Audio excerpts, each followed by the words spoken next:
1. Opening. The night begins with a hush so delicate that even your own breath feels like it might disturb it.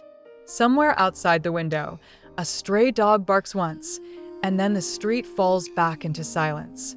The air is thick, not heavy, but present, like a companion who has been waiting for you all along. You sit in your chair, the wooden frame pressing faintly against your back, and for a moment you wonder if this stillness is a gift or a weight.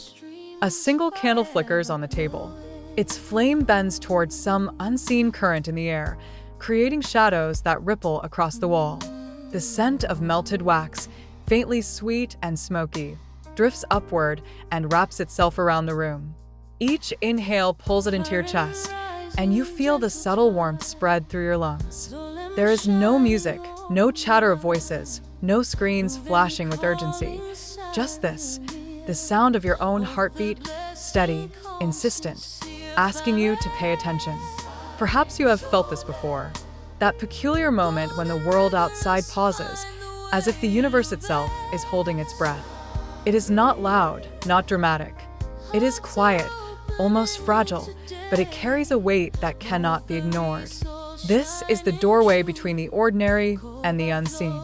You have stepped into it without noticing, and now it is here, waiting for you. What if I told you that this quiet is not empty? That in the folds of silence, there are words meant only for you? Words that do not shout, but whisper. Words that find you not when you are rushing, but when you finally sit still. The witch's whisper does not come with thunder or lightning. It comes like the faint pressure of air on your skin, like the softest brush of a feather across your cheek, like the almost imperceptible shift of your heart when you realize you are not alone. Tonight, the whisper asks you a question. It's not a question from me. It's from the part of you that has always been watching, always waiting. A question you may have buried beneath schedules and obligations, beneath comparison and doubt, beneath the endless noise of a world that tells you what you should be. That question is simple, yet it echoes through the chambers of your soul with a force that can break or heal you. Am I enough? Notice how your body reacts when you hear those words. Do your shoulders tense, as if bracing against something? Do your eyes sting with a hint of tears? Or perhaps you feel a hollow space inside your chest, one you rarely touch because it feels too raw, too fragile. That is where the whisper has landed. That is where this journey begins. So, let us linger here for a moment. Listen closely to the ordinary sounds around you. The hum of the refrigerator, the distant traffic, the soft shuffle of fabric as you shift in your seat. Each sound is an anchor, reminding you that you are here, that this is real. And yet, overlaying it all, there is something more subtle, the pulse of your own spirit, the vibration of your soul calling you inward. Close your eyes if you are willing. Feel the air against your skin, the rhythm of your breath moving in and out. Taste the faint dryness of your mouth, as if your body, too, has been holding its breath. Allow your senses to stretch outward, to gather every thread of this moment. Notice the candlelight flickering behind your eyelids, painting unseen shapes across the dark. Smell the faint sweetness of wax, the earthiness of wood, the metallic hint of night air seeping through the cracks of the window. Let these details draw you deeper into the present, as if each sense is a doorway into yourself. This is not about creating a perfect moment. It is about recognizing that the moment you are in is already enough. The silence is not empty. It is a canvas. The stillness is not void. It is an invitation. And you are not lost. You are right where you need to be. The witch's whisper begins here, with you. Not with answers, but with presence. Not with certainty, but with curiosity. You have come to this place because, whether you admit it or not, something inside of you is already seeking. Seeking to be seen, to be heard, to be embraced. Tonight, we will not rush to fix or solve. We will sit together in the question and allow its shape to reveal itself. So, my dear listener, take one more breath, slow, deliberate, like drawing in the first light of dawn. As you exhale, release everything you carried here. The comparisons, the judgments, the masks you wear. Let them slide off your shoulders like a heavy cloak you no longer need. Beneath it all, There is you, raw, unpolished, real. That is who the whisper seeks. That is who we will journey with. Welcome to this space. Welcome to the Witch's Whisper. 2. Atmospheric setup. The atmosphere of the night is not simply quiet. It is layered, textured, filled with currents of sensation that most of us rarely notice. At first it feels like silence, but when you lean closer with your awareness, you begin to recognize that silence is never truly empty. It has a body, a rhythm, and a voice all its own. You sit in a room lit only by the flame of a single candle. That flame does more than cast light. It carves the darkness into shifting shapes. Each flicker is a painter's brushstroke, pulling the shadows into movement. One moment, the wall holds the outline of a tree. The next, it stretches into something unfamiliar, perhaps a figure, perhaps just your imagination responding to the dance of light. The room is alive with subtle illusions, and in them, you sense the threshold between what is seen and what is unseen. The air has its own character tonight. It presses gently against your skin, cool at first, then warm when you draw it into your lungs. There is the faint metallic tang of night air slipping through a barely open window, mingling with the sweet, smoky breath of melting wax. Beneath it lies something earthy, the scent of wood, dust, and stone, reminding you that this space is not suspended apart from the world, but rooted in it. Every inhalation becomes a kind of communion, a conversation between your body and the elements that surround you. Close your eyes and notice the sounds that rise in the distance. A car passes on a faraway street, its tires hissing softly against the asphalt before fading back into obscurity. Somewhere, a lone insect continues its song, high-pitched and steady, like a string stretched too tight.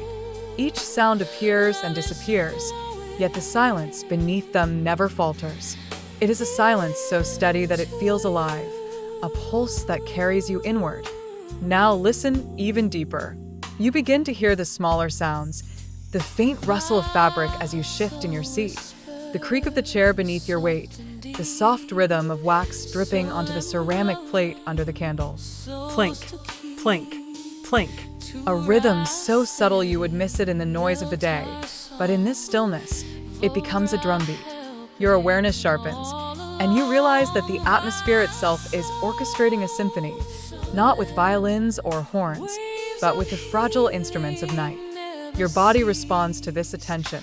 The hairs on your arms rise, not with fear, but with heightened awareness, as if the atmosphere has reached out to brush against your skin.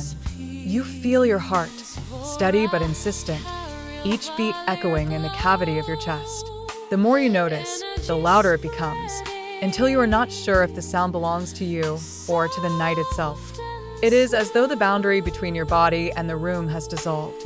You are part of the silence, part of the flicker of light, part of the breath of air moving through the space. This is not emptiness. This is presence. The atmosphere is alive with waiting. The darkness does not swallow you. It cradles you. The silence does not exclude you. It enfolds you. The air does not simply pass unnoticed. It touches, it lingers. It reminds you that you belong. Allow your senses to stretch outward even further, like roots seeking water beneath the soil. Feel the weight of the air pressing gently against your skin. Smell the mingling of wax, wood, and stone. See the candlelight flicker behind your eyelids in streaks of red and gold. Hear the faintest breath of sound, the tiny cracks in the silence that let the whisper seep through.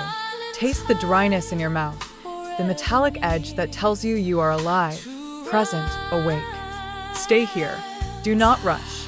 Let yourself be absorbed by the atmosphere until you no longer know where the room ends and where you begin. The witch's whisper moves in this space, not in the loudness of the day, but in the subtle currents of night. It is here, in the layered silence, that the question begins to take shape. 3. Introduce the central question. The candle still flickers, and the silence still breathes, but now it is no longer simply atmosphere. It has become a mirror, a stage upon which your unspoken thoughts reveal themselves. At first, it comes as a vague sensation, like an itch beneath the skin, something you cannot quite name. Then the words arrive, simple but piercing. Am I enough? 3 words, but they fall into you like stones into deep water. The ripples they create spread through every corner of your memory. Suddenly, you recall the mornings when you scrolled through your phone and saw someone else's life displayed in curated perfection. A colleague smiling with keys to their new apartment. A childhood friend holding their baby. A stranger with flawless skin and effortless charm laughing under foreign skies.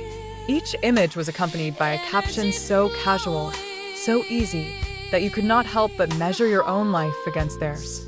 And every time, a whisper tugged at you. Why not me? Why not yet? You remember sitting in the office, watching the manager announce someone else's promotion. The applause echoed in the room, hands clapping, voices congratulating.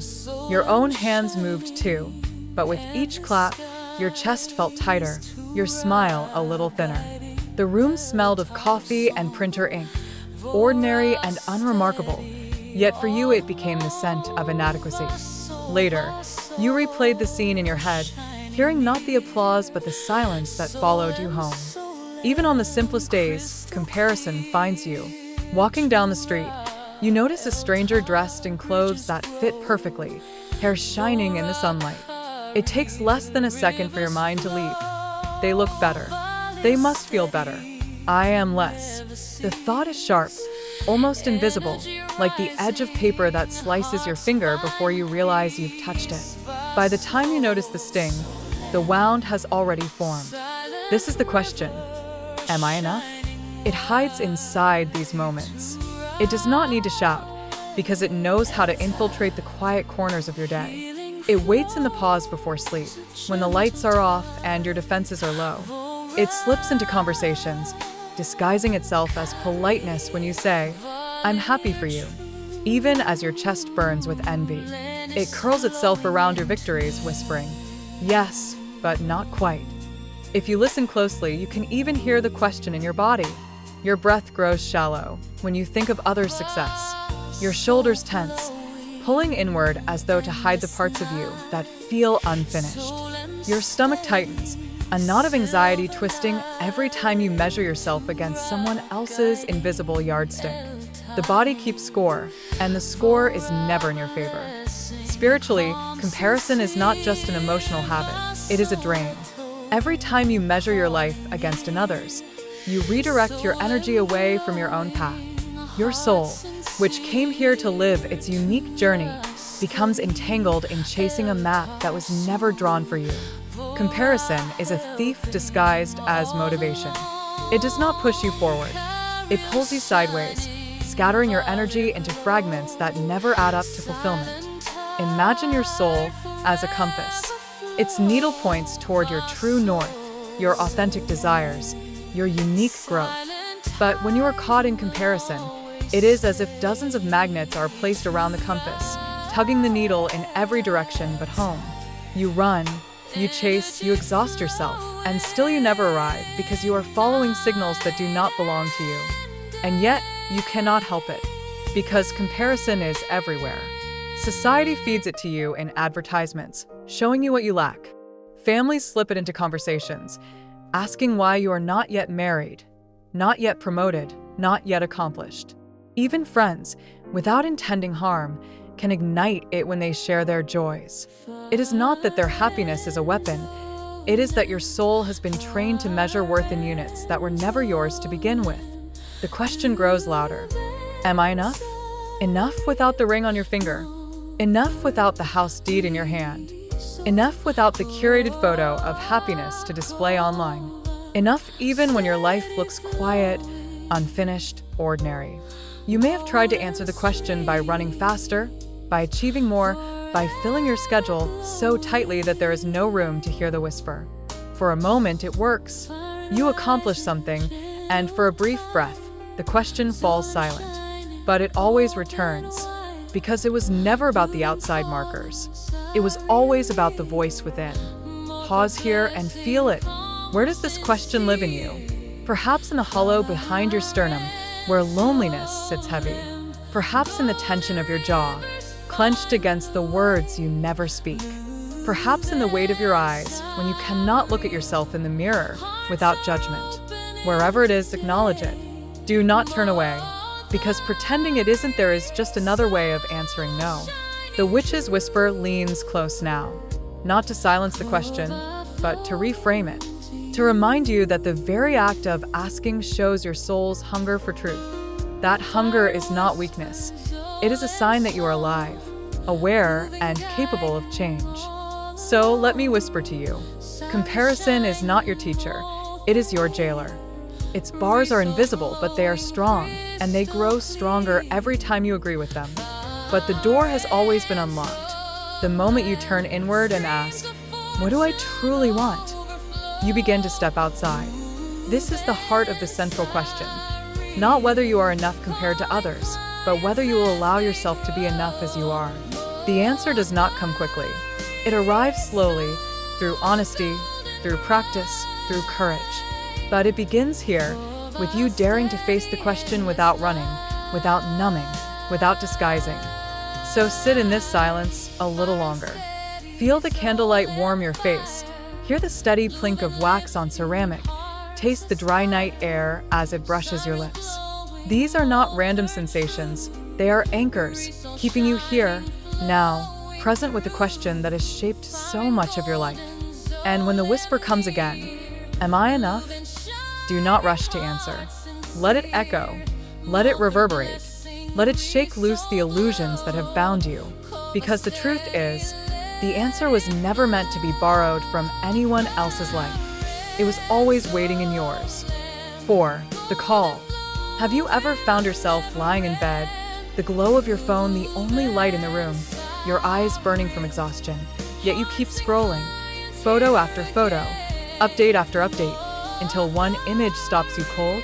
Someone's wedding, someone's newborn child, someone's vacation under skies bluer than any you've seen in months. And as you stare, the screen feels heavier in your hand, the air in the room denser, your chest sinking with a single thought. Why is it never me? Have you ever smiled at a friend's good news, applauding their promotion, congratulating their engagement, while your own stomach tightened as if invisible hands were squeezing it? The laughter around you sounded bright and effortless, the clinking of glasses at the dinner table cheerful and celebratory, but to you each sound rang like a verdict. You are behind. You are lacking. You are less. Have you ever walked into a family gathering where relatives compared you not to strangers but to cousins, siblings, children of family friends? Their voices wrapped in casual tones. "Oh, she's already married. He just bought a new house. They've done so well." Yet underneath the chatter you heard only one sentence repeating in your mind. Why haven't you? The smell of food, once comforting, turned heavy.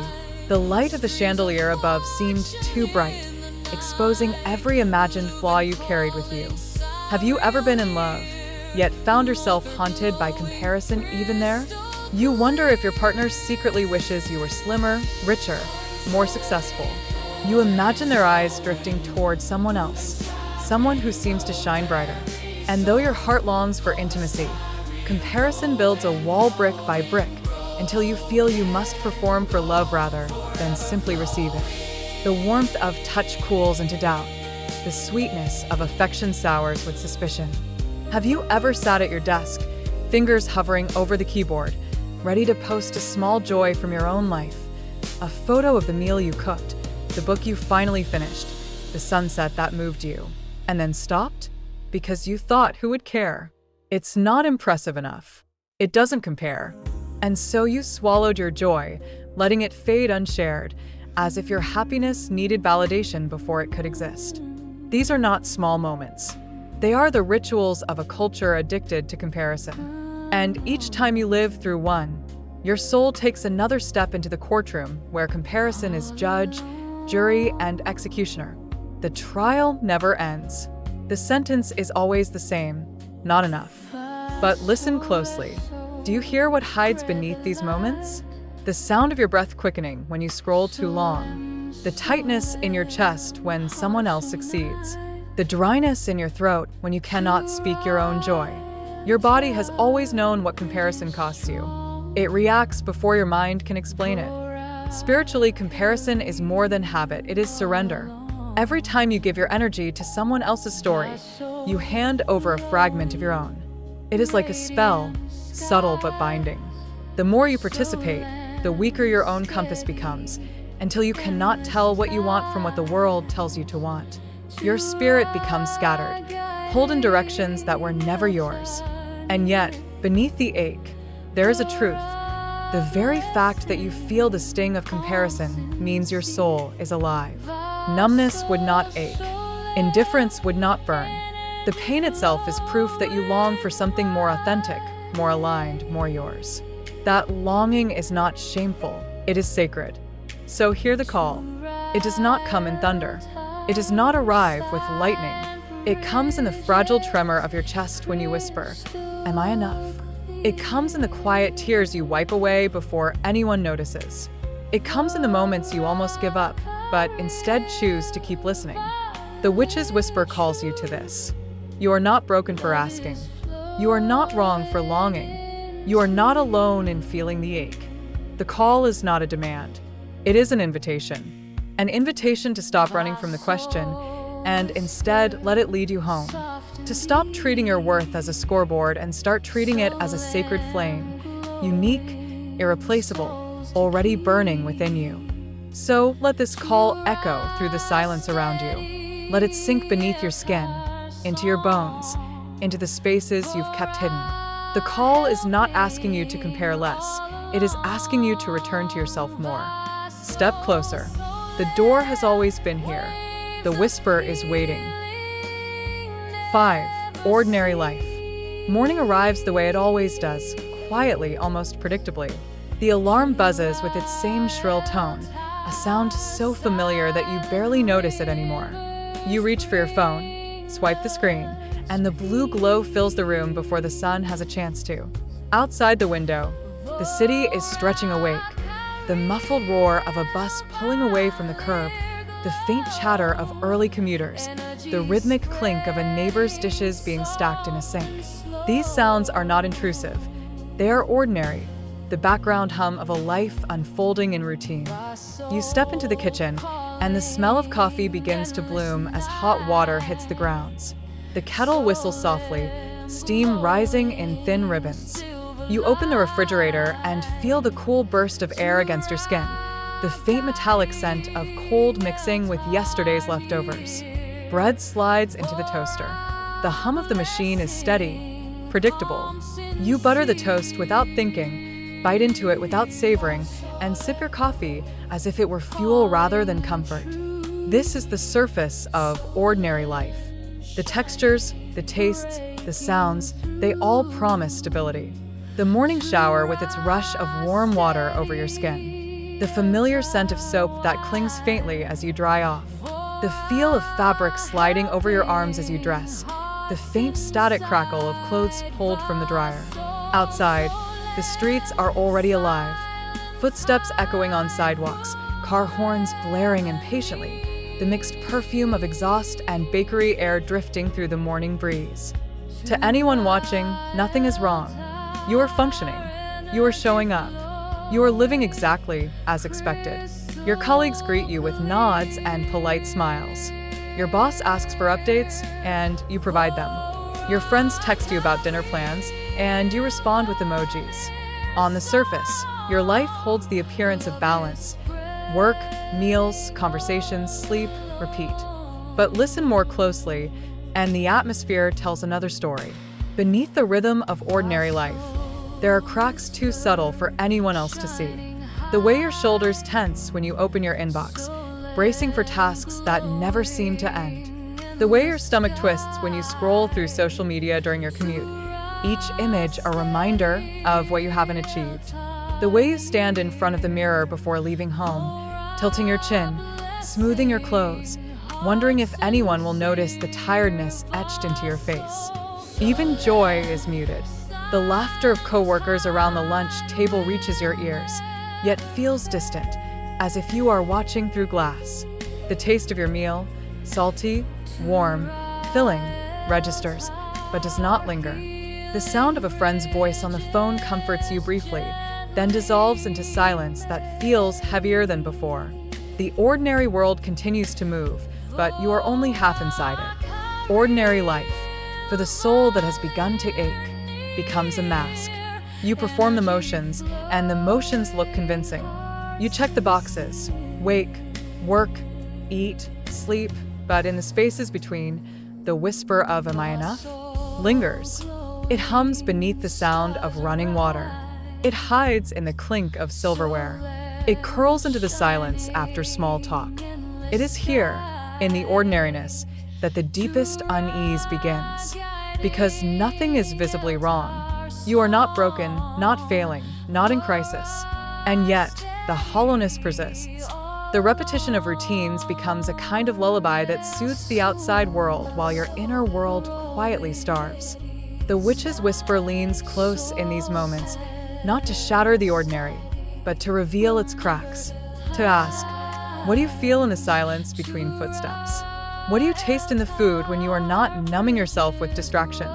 What do you hear when laughter fades and you are left alone with your thoughts? Ordinary life, when left unquestioned, can become a cage, comfortable, predictable, lined with routines that dull the soul. But it is also the place where awakening begins. Because it is in the ordinary that you first notice the unease, the subtle imbalance, the quiet longing for something more. So look again at your morning coffee, your commute, your daily conversations. Not with judgment, but with awareness. Feel the way your heart tightens when you pretend everything is fine. Smell the faint bitterness in your cup that mirrors the bitterness you swallow.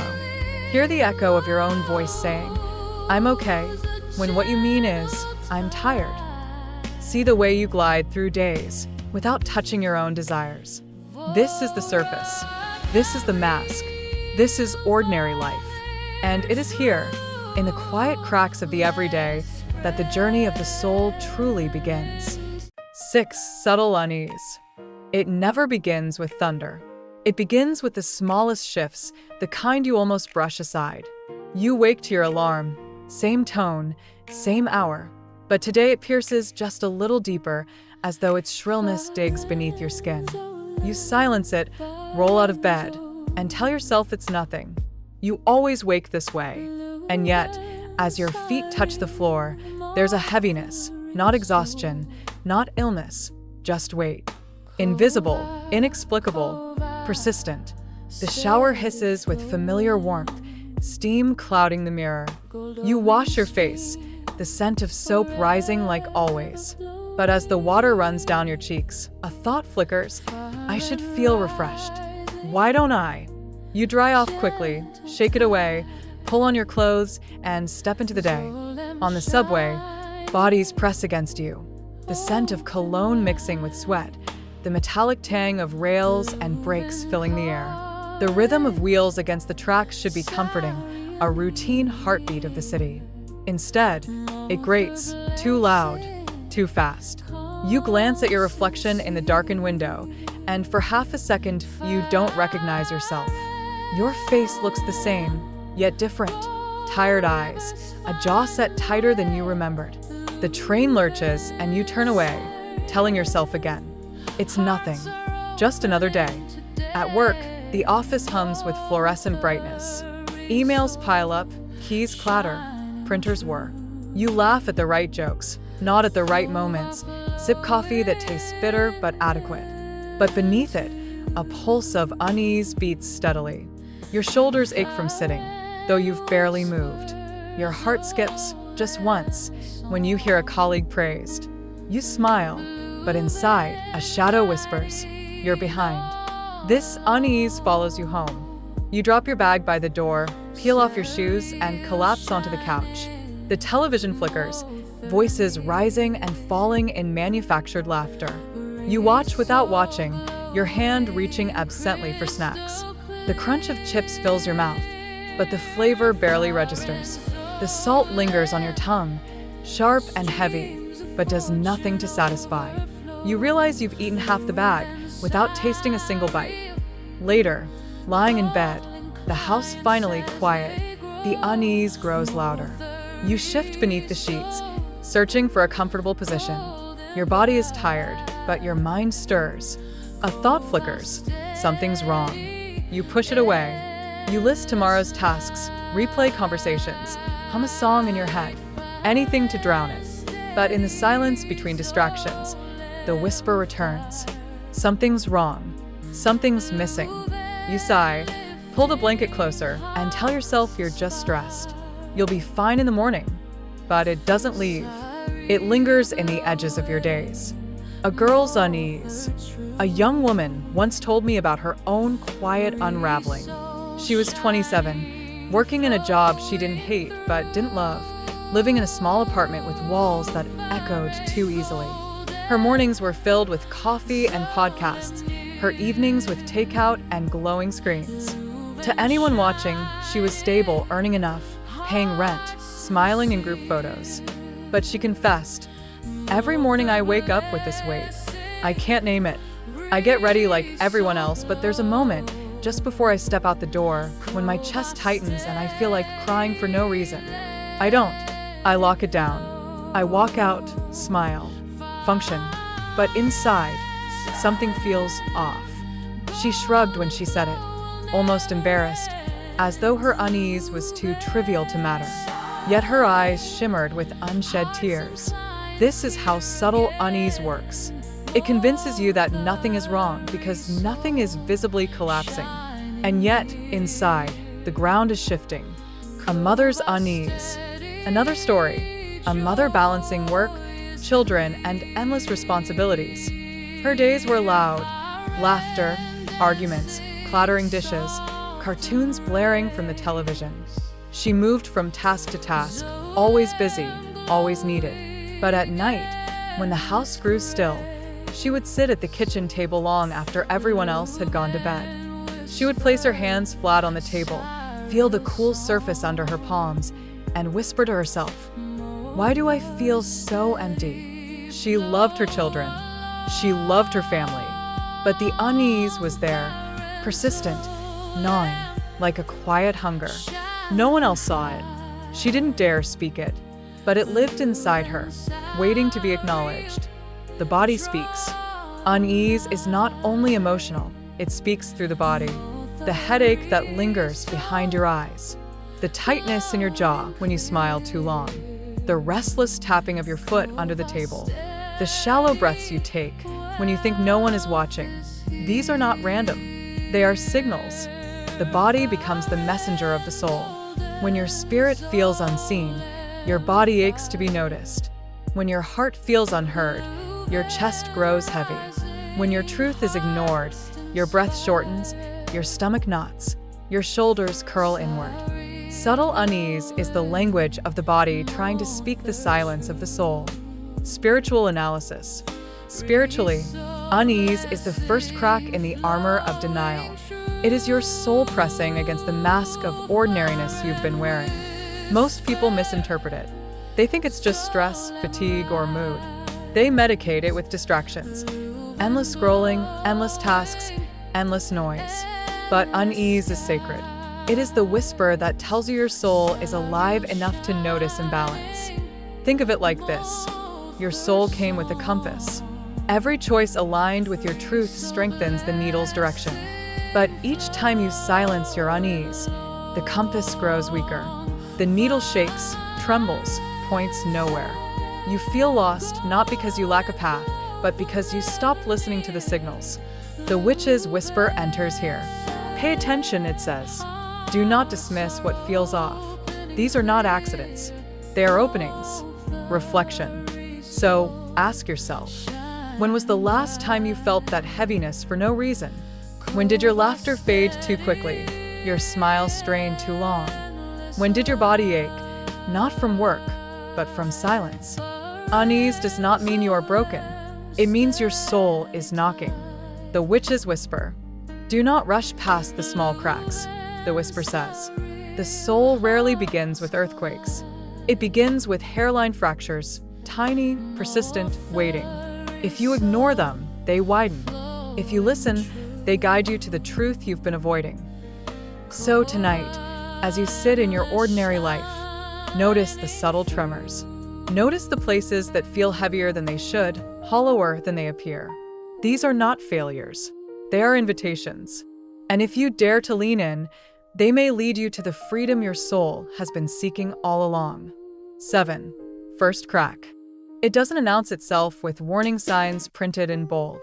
It arrives in an ordinary moment, a sliver of the day you thought would be like every other. 1 second, you are moving through the motions, answering emails, stirring soup on the stove, listening to someone laugh beside you, and the next something shifts. A hairline fracture appears in the surface of your carefully maintained normal. For one woman I once spoke to, the first crack came in the middle of a staff meeting. She had been nodding along to the conversation, pen poised above her notebook, though she hadn't written a word in 10 minutes. The room smelled faintly of stale coffee and the chemical tang of marker ink. The projector hummed, its light casting uneven shadows on the whiteboard. Everything was as it always was. But when her manager announced another colleague's promotion, something inside her caved. She clapped with everyone else, her palms striking together in the expected rhythm, the sound sharp and hollow in her ears. She forced a smile, stretching her lips over clenched teeth. But her chest burned, and a thought burst through, raw and jagged. Why never me? It wasn't the first time she had asked herself, but this time it landed differently. It didn't slide off. It didn't fade with polite laughter. It lodged in her ribs, heavy and unmoving. Afterward, she excused herself to the restroom. Inside, the fluorescent lights buzzed too loud, the tiles cold beneath her shoes, the smell of disinfectant harsh against her nose. She locked the stall door and sat down, trembling. Her heart pounded so loudly, she thought someone might hear it outside. She covered her mouth with her hand, not to stifle sobs, but to quiet the strange sound of her own breathing, ragged, uneven, almost panicked. The first crack had split her mask, and for a moment, she saw herself not as she pretended to be, but as she truly was, tired, envious, ashamed, and desperately lonely. For another, the crack came not at work, but in love. A man who had always joked easily with his partner found himself snapping over something small. The dishes, the laundry, the sound of a door closing too loudly. His voice rose sharper than he intended, echoing in the small apartment until it startled them both. The moment was brief, but the silence that followed was longer, heavier. He saw the flicker of hurt in his partner's eyes and realized, with sudden clarity, that his frustration had nothing to do with chores. Later that night, when the lights were off and the city outside pulsed with muffled sounds, he lay awake beside the person he loved and felt a gulf yawning between them. He reached out a hand, hesitated, and pulled it back before it touched skin. The unease that had been subtle now showed its teeth. The whisper in his chest grew louder. "You are not enough. They will see it soon. They will leave." It was a lie, but it felt like prophecy. For some, the first crack happens in solitude.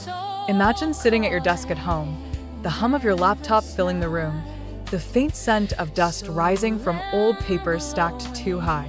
You open your calendar, see the endless list of tasks, and suddenly your eyes blur. Not from tears, at least not at first, but from the weight of it all. You blink, shake your head, refocus. But the heaviness does not leave. You close the laptop, stand up, walk to the kitchen, pour a glass of water. You take a sip, but the taste is metallic, wrong. You place the glass down too hard, hear the sharp clink against the counter, and flinch at your own force.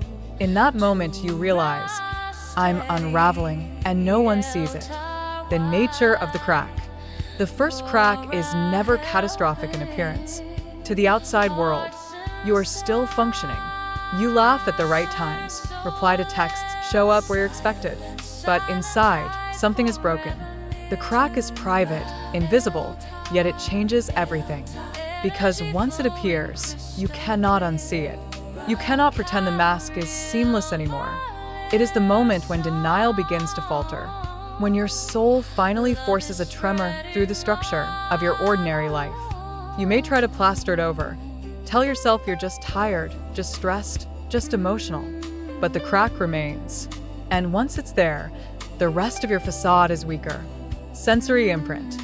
What makes the first crack unforgettable is how vividly the senses record it.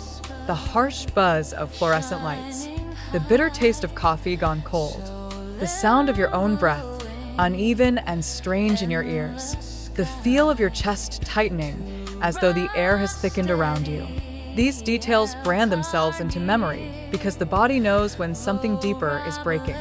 Later, even years after, you may remember exactly how the room smelled, how the chair felt against your back, how your hand trembled when you reached for water. You will not remember the agenda of the meeting, the details of the argument, or the reason for the tears. But you will remember the crack because it was the beginning of truth rising to the surface. Spiritual analysis. Spiritually, the first crack is sacred. It is the soul refusing to remain silent. It is the point at which unease becomes undeniable. The mask fractures, and though it feels terrifying, it is also a gift. Because until the crack, you could still believe the illusion. You could still tell yourself that everything was fine. After the crack, you can no longer lie, not fully, not convincingly. The witch's whisper leans into this moment. Do not fear the fracture, it says. It is not your end. It is your beginning. Through the crack, light will enter. Through the crack, your soul will breathe. Reflection. Think back. What was your first crack? Was it a conversation that left you trembling in a bathroom stall? Was it a silence in your bedroom that stretched too long? Was it a task you couldn't complete because the weight in your chest was too heavy? These are not failures. They are openings. The first crack is painful. Yes. It feels like collapse. But in truth, it is invitation. An invitation to stop pretending, to stop carrying the unbearable alone, to finally admit that something must change. And once you admit it, you are no longer asleep. You have begun to awaken. 8. Denial.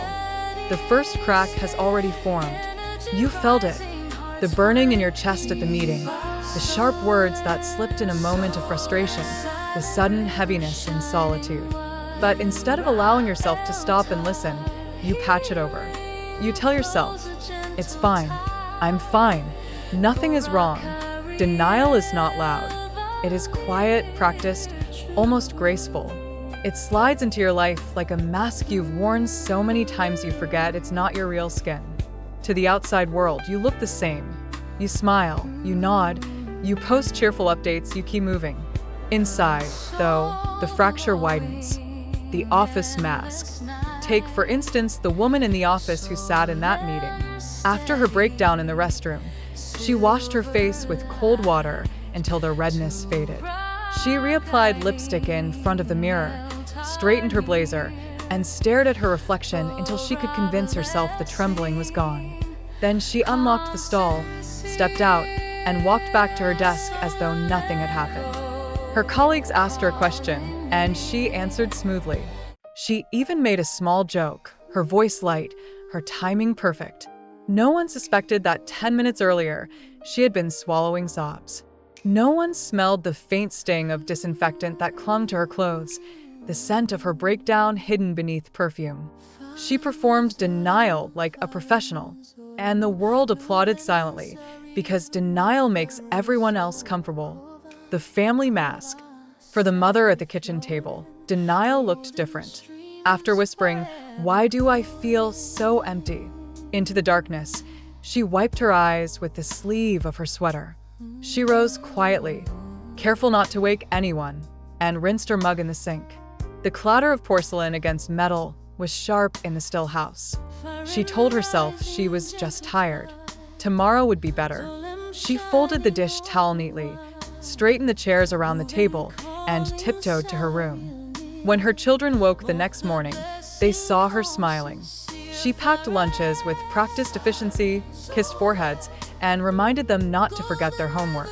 The unease still sat in her chest, but she layered it beneath routines. She told herself, "This is what love looks like. Love doesn't need space for my emptiness. Love needs me to keep going." And so she did. The lover's mask. And then there was the man in love, who lay awake with doubt gnawing at his ribs. The next morning, he brewed coffee for his partner, the smell rich and inviting. He placed the mug on the table, kissed their cheek, and said, "Good morning." His voice was gentle, practiced. His partner smiled, reassured. The fight from the night before seemed forgotten, but inside, His heart still whispered, "They'll leave.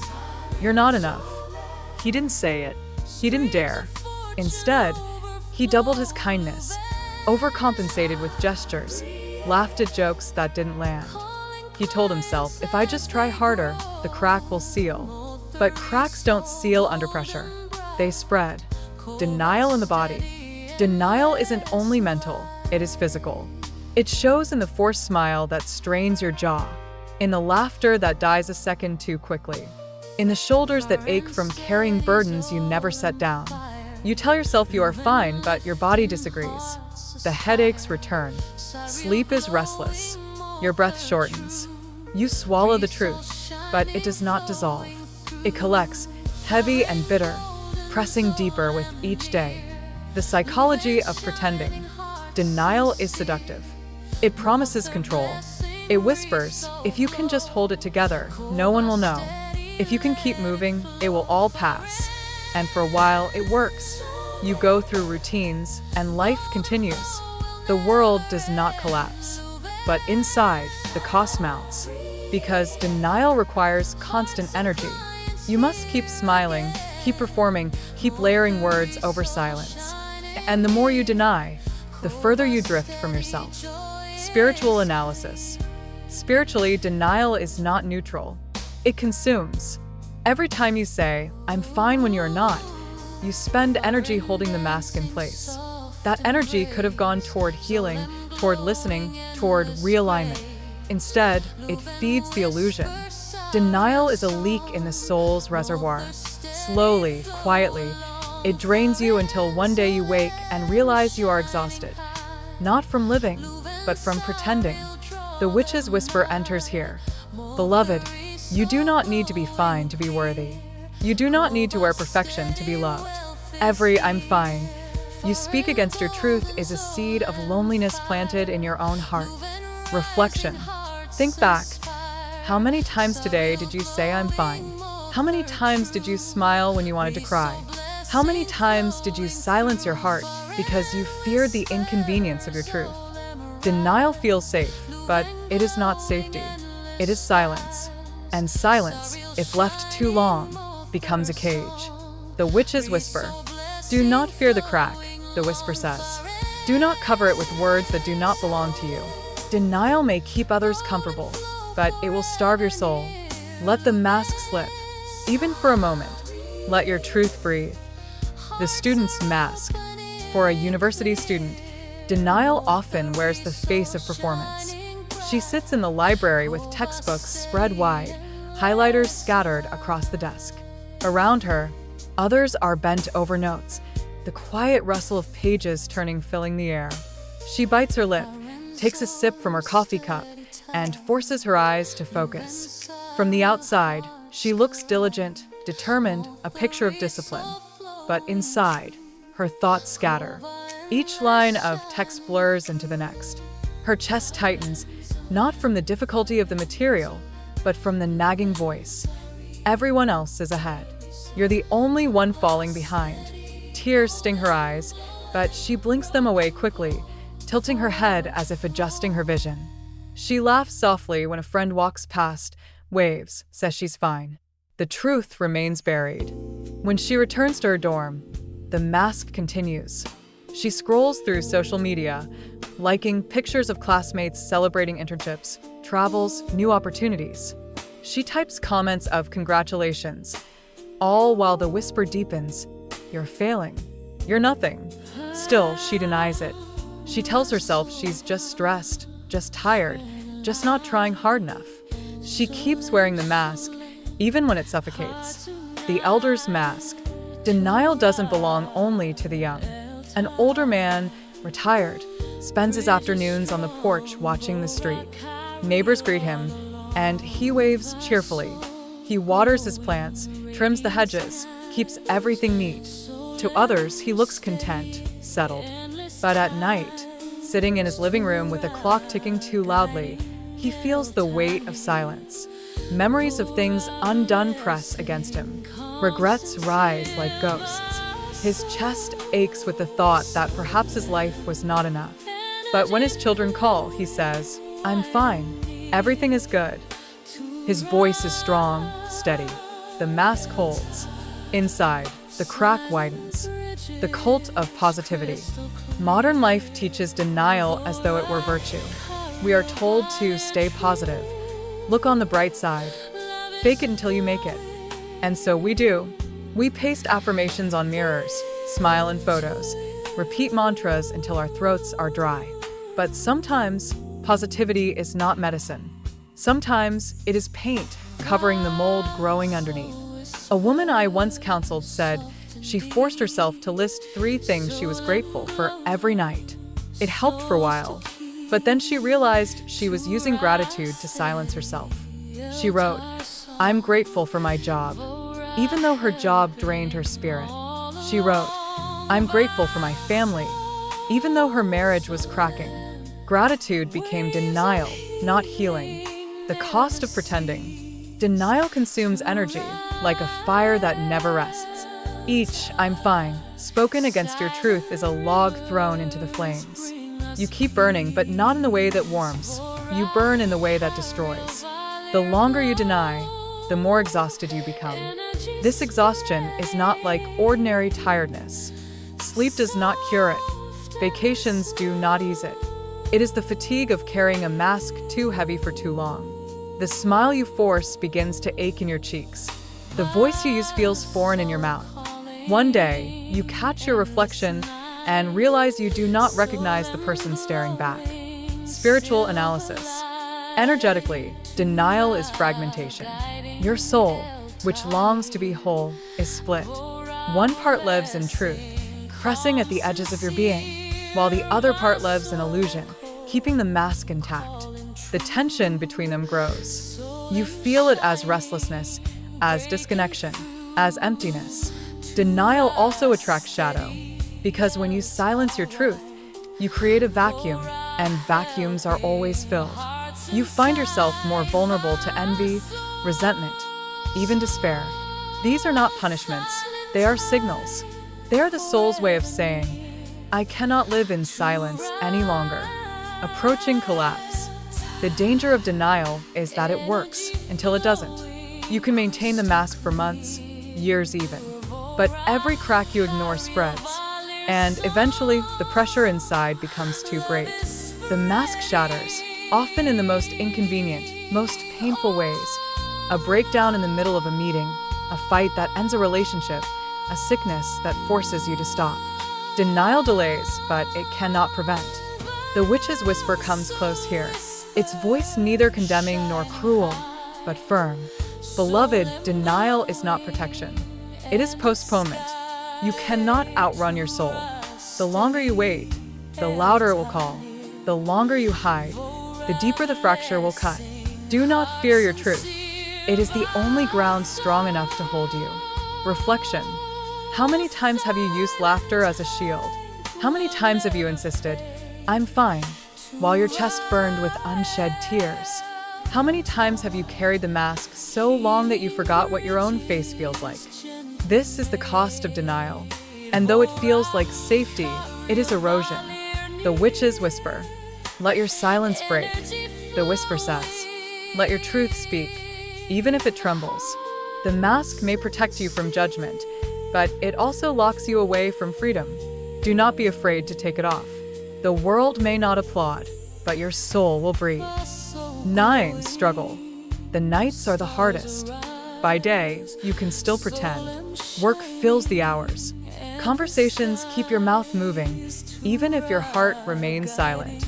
The glow of screens, the shuffle of tasks, the noise of traffic, all of it conspires to distract you from the ache within. But when night falls, when the house is quiet and the world withdraws into slumber, there is no shield left. Only you, the ceiling above, and the thoughts you've been pushing down all day. You lie in bed, sheets pulled up to your chin, the pillow cool beneath your cheek.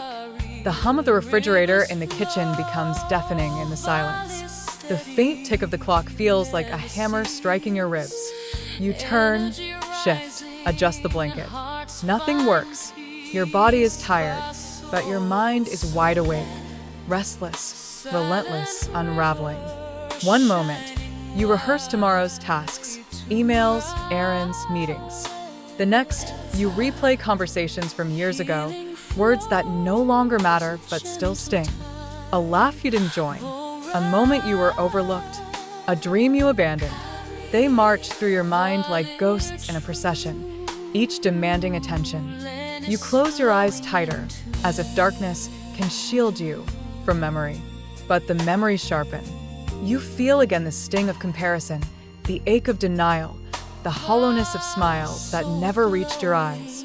And then, like a wave crashing suddenly against a shore, the thought rises, I can't keep doing this. Your chest tightens. Breath grows shallow. You shift again, the sheets tangling around your legs like ropes. You press your palms to your face, muffling the sound of your breathing, as if even the walls must not know your weakness. Tears come, not loud, not dramatic, but slow, steady, burning trails down your cheeks. You whisper into the dark, I just want to be enough. I just want to rest. A story, the worker. There was once a man who worked long hours at a company that consumed his days and drained his nights. To others, he was successful, steady job, steady income, a reliable figure in his field. But each evening, as he sat alone in his apartment, the silence pressed harder. He opened his laptop, stared at unfinished projects, and felt his chest cave in. At night, he tried to sleep, but his body resisted. His shoulders ached from tension, his jaw from clenching. His mind spun like a wheel. You're not doing enough. You'll fall behind.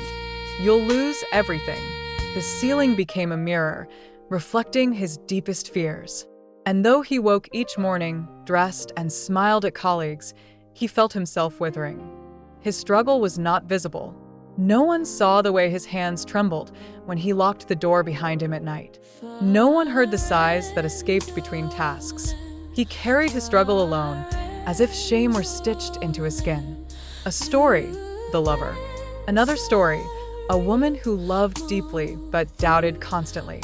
Her partner held her, kissed her, told her she was loved. And still, at night, lying beside them, she stared into the dark, convinced that she was not enough. She imagined betrayal where none existed, rejection where none was spoken. Her struggle was not in what her partner did. It was in what she believed. The whisper in her chest grew louder at night, reminding her of every past heartbreak, every moment of abandonment. She wanted to trust, but her spirit trembled. She wanted to rest in love, but comparison stole her peace. In the day, she smiled, laughed, shared photos of happiness. At night, she curled inward, whispering to herself, don't let them see. Don't let them know. Pretend you're fine. And so the struggle deepened, hidden beneath tenderness. Sensory imprint. The struggle of the night leaves its mark on the body. Dry eyes from unshed tears. A throat sore from silence. Muscles stiff from hours of turning in bed. The scent of sweat clings to your skin, though you barely moved. The sheets grow damp, heavy like a weight you cannot throw off. Even the air feels different.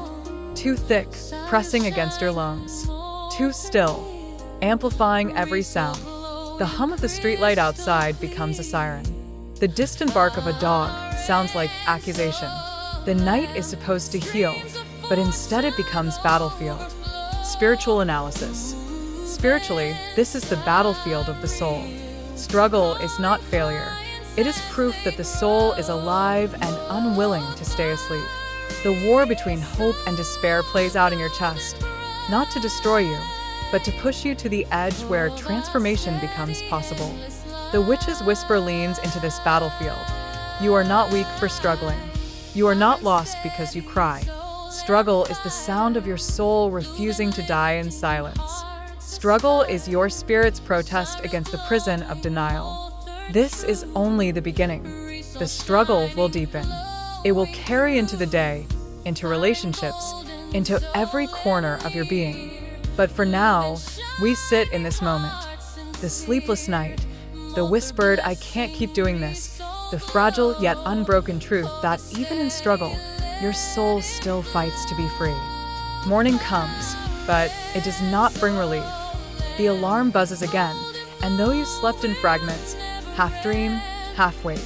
The body feels heavier than if you hadn't slept at all. You drag yourself out of bed, limbs sluggish, eyes burning. The sunlight streaming through the curtains feels harsh, not warming. Even the scent of coffee, once a promise of energy, now turns bitter in your mouth. At work, the exhaustion lingers like fog. You smile at colleagues, but the smile strains your jaw. You nod in meetings, but the words drift past, heavy and indistinct. The sound of keyboards clacking, the rustle of papers, the hum of air conditioning. These ordinary sounds become oppressive, like a chorus reminding you of everything you have yet to finish. Your body betrays you. Shoulders ache as though carrying invisible weight. Stomach twists when you think of deadlines. Fingers tremble when you hold your pen. You tell yourself to focus, to push through, to be strong. But inside, the whisper from the night remains. I can't keep doing this. The teacher. One teacher described this struggle vividly. She stood before her class, chalk in hand, her voice steady as she explained a lesson she had taught 100 times before. The children's voices filled the room, their laughter echoing off the walls. But as she smiled and guided them, she felt a hollowness pressing against her ribs. She told me later, I could hear myself speaking, but it was like my words didn't belong to me. I was there, but not there. Part of me was performing, the other part was screaming inside. Stop. I can't do this anymore. Her students never knew. Her colleagues saw her as reliable, but at home, she collapsed into bed each night, staring at the ceiling, feeling her chest grow heavier. The parent, a father, told me of his struggle too. He worked long hours, then came home to children who needed him. He wanted to be present, to laugh with them, to share their joy. But often, he found himself snapping, his voice sharp, his patience thin. Later, guilt consumed him. He sat in the kitchen long after the children slept, his hands covering his face. I love them, he whispered, but I'm so tired. Why can't I just be enough for them? By day, he played the role.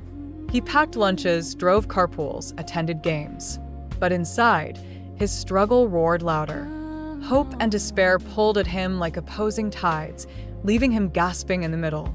The silent battle. For many, the struggle shows in silence. You sit with friends, hear their laughter, and join in. But your chest aches. You eat meals, taste flavors, but they don't satisfy. You walk through crowded streets, surrounded by people, but feel utterly alone. The world tells you you're fine. After all, you're functioning. You get up, go to work, pay bills, hold conversations. But the truth is, you are surviving, not living. And deep inside, the battle rages on. Sensory imprint of the day. The struggle marks every sense. The light of the sun feels too sharp, burning rather than brightening. The taste of food turns dull, as though your tongue has lost its joy. The smell of perfume or sweat on the subway overwhelms, making you nauseous. The sound of laughter grates, not because you hate it, but because it reminds you how far you feel from it. Even touch betrays you. The fabric of your clothes irritates. The chair beneath you feels like stone. The pull between hope and despair. Some mornings, you whisper to yourself, today will be better. You write lists, set goals, promise to change. And for a moment, hope stirs. But then despair answers. You've tried before. You'll fail again. Back and forth it goes, like a pendulum swinging wildly. Hope whispers, maybe I can heal. Despair sneers, you're too broken. Hope whispers, maybe someone loves me. Despair sneers, they'll leave when they see the real you. This is the essence of struggle, not certainty, but constant contradiction. You live suspended between two truths, pulled so hard that you fear you will split in two. Spiritual analysis. Spiritually, this is the threshold where the soul refuses to let denial continue, but also resists surrender. The soul begins to wrestle with itself. This struggle is not punishment, it is initiation. Like a seed breaking its shell, the breaking feels like death, but it is actually the first motion toward life. The witch's whisper leans close.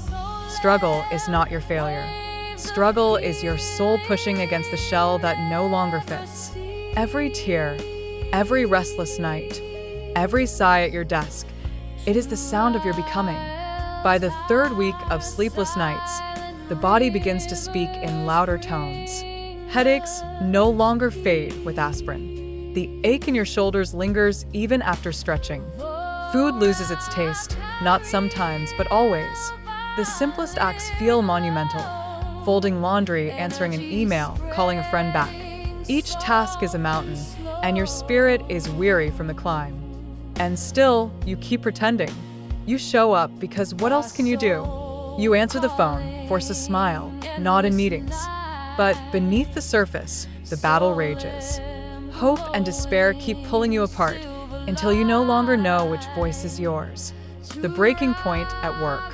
One afternoon, a young man sat at his desk, staring at the glow of his computer screen. The cursor blinked on an empty document, steady, taunting. Around him, the office buzzed with life. Phones ringing, printers humming, colleagues laughing across cubicles. He pressed his fingers to the keyboard, but his hands trembled. His chest tightened. He stood quickly, mumbling something about needing water. In the restroom, he locked the door and collapsed against the sink. The fluorescent lights buzzed above. The mirror reflected a pale, strained face he barely recognized. Tears blurred his vision, and he whispered aloud, "I can't do this anymore." He splashed water on his face, straightened his tie, and walked back out. To his coworkers, he looked the same. But inside, the struggle had torn another seam. The first crack was now a fissure, the relationship fracture. In another home, a woman found herself fighting with her partner over the smallest things: misplaced keys, dishes in the sink, a text not answered quickly enough. Her voice rose too sharp, her words cut too deep. Afterward, shame burned through her chest. She wanted to apologize, to explain that it wasn't about the keys or the dishes or the phone. It was about the storm inside her. The relentless voice saying, "You're not enough. You'll never be enough." Her partner hugged her, told her it was fine, but she didn't believe them. That night, she lay awake staring at the ceiling, listening to the sound of their breathing beside her. She wanted to reach out, to bridge the gap, but fear held her hand still. She turned away, tears sliding silently onto the pillow. Her struggle was no longer private. It was seeping into love, staining what she most wanted to protect. The loneliness of struggle. Perhaps the hardest part is the isolation. Even surrounded by people, struggle convinces you that you are alone. Friends laugh, and you smile with them, but feel detached. Family asks how you are, and you say, "I'm fine," because the truth feels too heavy to share. And so you carry it silently, like a secret illness. Every step, every breath, every word takes effort. And still, you fight, because somewhere, buried beneath despair, hope still flickers. A stubborn spark refuses to die. Sensory imprint of collapse. When the struggle nears collapse, the senses distort. Light feels too bright, cutting rather than illuminating. Sound feels too loud, stabbing your ears with every laugh, every car horn, every ringing phone. Smell overwhelms, the tang of sweat, the bitterness of coffee, the sharpness of perfume, all too much. Even your skin feels wrong, too sensitive, clothes irritating against your shoulders, sheets heavy against your legs. Your body is screaming what your soul already knows. You cannot keep living like this. Spiritual analysis. Spiritually, this is the edge of transformation. Struggle is the soul's way of shaking you awake, refusing to let you drift further into denial. It feels cruel, but it is mercy. Because if you could remain comfortable in silence, you would never change. The pain of struggle is the midwife of rebirth. The witch's whisper leans close, voice fierce yet tender. "Beloved, I know you are tired. I know you are breaking. But hear me, your struggle is not meaningless. It is the labor of your soul birthing truth. Do not mistake the tearing for destruction. It is the making of you." Reflection. And so you lie awake again tonight. The clock ticks, the room hums, your chest aches. You whisper into the dark, "I don't know how much longer I can hold on." This is the truth of struggle. Not clean, not polished, not noble. It is messy, exhausting, relentless. And yet it is holy, because it is here, at the very edge of collapse, that you are closest to awakening. The struggle does not end here. It will push harder. It will strip you bare. And then, when you cannot hold on anymore, something will break. Not you, but the shell around you. That is where we are heading. That is where the explosion waits. 10. Mirror. The world rarely shouts your truth at you directly. It whispers, it reflects, it shows you fragments of yourself in places you least expect. When your soul is unsettled, when denial and struggle have been tearing at your insides, life itself begins to act like a mirror. You look outside and see not simply events, but reflections, distorted, magnified, sometimes painfully clear. At first, you want to dismiss them. A comment from a friend, a laugh at the wrong time, a moment of being overlooked. You tell yourself, it's nothing, I'm imagining it. But the more you struggle, the sharper these reflections become. It is as if the universe conspires to put your wounds on display, not to shame you, but to force you to notice. The cafe reflection. A woman sits in a cafe on a Saturday morning. The smell of roasted coffee beans fills the air, mingling with the sweetness of pastries fresh from the oven. Around her, voices rise and fall in casual conversation, the clink of cups and spoons punctuating the hum. Her friend leans across the table, eyes bright, and says, "You're always so strong. I don't know how you do it." The words should feel flattering. Instead, they strike like a blade. Because the truth is, she is not strong, she is exhausted. Her chest aches with the weight of nights spent awake, mornings dragged into motion, tears wiped quickly before leaving home. But her mask is so convincing that even her closest friend cannot see her struggle. The cafe smells warm, inviting, but in her mouth the coffee tastes bitter. The sunlight streaming through the window feels too sharp, stabbing her eyes.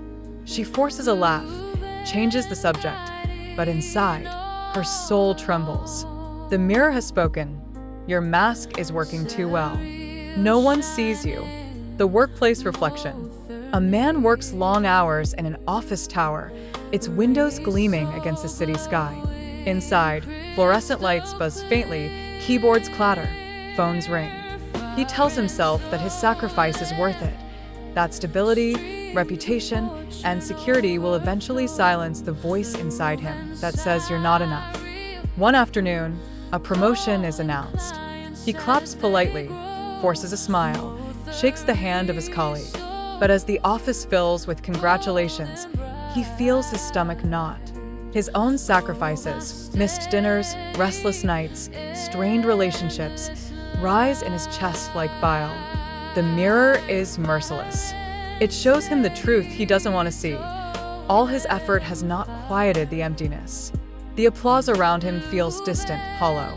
He hears only the silence of his own disappointment. The mirror whispers, "You have been trading your soul for achievements, and still you do not feel enough." The family reflection. In another home, a mother watches her teenage daughter grow quieter. At dinner, the smell of fried vegetables drifts through the kitchen, plates clatter, silverware scrapes. The television hums faintly in the background. Yet the girl pushes food around her plate, eyes downcast. "Is everything okay?" the mother asks. The daughter shrugs, mutters, "I'm fine." The mother's chest tightens, because she recognizes the look, the forced smile, the empty words, the heavy silence. It is the same mask she herself has worn for years. She realizes with a chill that her daughter is learning denial from her. The mirror reflects not only her own wounds, but the legacy she is passing on. The everyday mirror. Sometimes the reflections come in the smallest places. Standing in line at the grocery store, you watch another customer laugh into their phone, their joy effortless. And you realize how long it's been since you felt that kind of lightness. In the elevator, you overhear a casual conversation about vacations, plans, dreams. The metallic scent of the lift mixes with perfume, and you feel your chest tighten, not because of their words, but because they remind you of everything you've put on hold. Walking down the street, you pass a couple holding hands. The brush of their fingers looks so simple, so natural. Yet it feels like a wound in your chest, because you remember the nights you lay awake, convinced you were unlovable. These are ordinary moments, but in struggle, the ordinary becomes a mirror, showing you the gaps between who you are and who you long to be. Spiritual analysis. Spiritually, the mirror stage is unavoidable. The soul uses the world to show you yourself, not because it enjoys your pain, but because you have ignored the inner whispers for too long. And so the whispers move outward. The laughter of others mirrors your loneliness. The success of others mirrors your self-doubt. The silence of loved ones mirrors the silence you keep within. It is tempting to curse the mirror, to resent the friend's words, the colleague's success, the stranger's joy. But the witch's whisper tells us, these are not curses. They are invitations. The world mirrors you so that you can finally see what you have hidden. Reflection. Think back. What moments in your life have felt strangely sharp, sharper than they should? A small comment that left you unsettled all day. A friend's joy that turned your chest hollow. A child's silence that broke your heart. These are not coincidences. They are mirrors, fragments of your soul reflected back, so you can no longer look away. The mirror does not always reveal itself in grand events. More often, it is the small, almost invisible moments, the kind you would overlook if you weren't already fragile inside. But when your soul is struggling, those moments strike like lightning across your chest, too sharp to ignore. The friend group. Imagine sitting at a dinner table with friends. The restaurant buzzes with conversation, silverware clinking against plates, the scent of roasted garlic and grilled meat drifting through the air. You laugh when they laugh, nod when someone tells a story. But then, one friend turns to another, recalls an inside joke, and the table bursts into laughter that you cannot join. It lasts only seconds, but it carves deep. You press your lips into a smile, your fork poised above your plate, but inside you feel the sting. I don't belong. I'm invisible here. The taste of your food dulls. The sound of laughter sharpens. The air in the restaurant thickens. No one else notices your silence, but you do. The mirror has shown itself again, reflecting the isolation you've carried quietly for years. The missed call. For one man, the mirror appeared in something as small as a missed phone call. He had reached out to a friend late at night, his chest aching with a need for connection. The call went unanswered. Hours later, a text appeared. Sorry, busy. Talk soon. It was simple, harmless. Yet to him, it landed like rejection. He stared at the glowing screen, the pale blue light washing over his face in the dark room. The hum of the refrigerator in the background seemed louder than ever. The silence pressed down, heavy and suffocating. The mirror whispered, "You are alone. No one will come when you need them." Of course, it wasn't the truth. His friend cared, simply occupied. But mirrors don't reflect facts. They reflect wounds. And his wound was abandonment. The family gathering. Another woman described a family holiday dinner. The smell of roasted turkey filled the room. Children ran underfoot. Voices overlapped in cheerful chaos. She carried dishes to the table, smiling as relatives complimented her cooking. But at one point, someone made a small remark. "She's always so busy. Never really settles down." It was a passing comment, said casually, even with affection. Yet it pierced her chest, because inside, she already feared that she was never enough, never settled, never whole. She laughed it off, brushed her hair from her face, and carried on serving plates. But later that night, lying in bed, the words echoed louder than the laughter had. The mirror had spoken. They see through you. They know you are incomplete. The city streets. Sometimes the mirror shows itself in strangers. Walking down a crowded street, you notice a couple holding hands, their fingers intertwined effortlessly. Or you see a father carrying his child on his shoulders, the child's laughter ringing above the noise of traffic. These sights should warm the heart. Instead, they strike with loneliness. The scent of roasted chestnuts from a vendor fills the air. The sound of a bus braking screeches in your ears. You keep walking, your steps quickening, your chest tightening. The mirror whispers, "Look at what you don't have. Look at what you're missing." You tell yourself it's silly, irrational, but the sting remains. Because when your soul is aching, even the joy of strangers becomes reflection. Psychological pull. Each reflection comes with an inner battle. You want to dismiss it. I'm overreacting. It's just a joke, just a photo, just a word. But your body knows otherwise.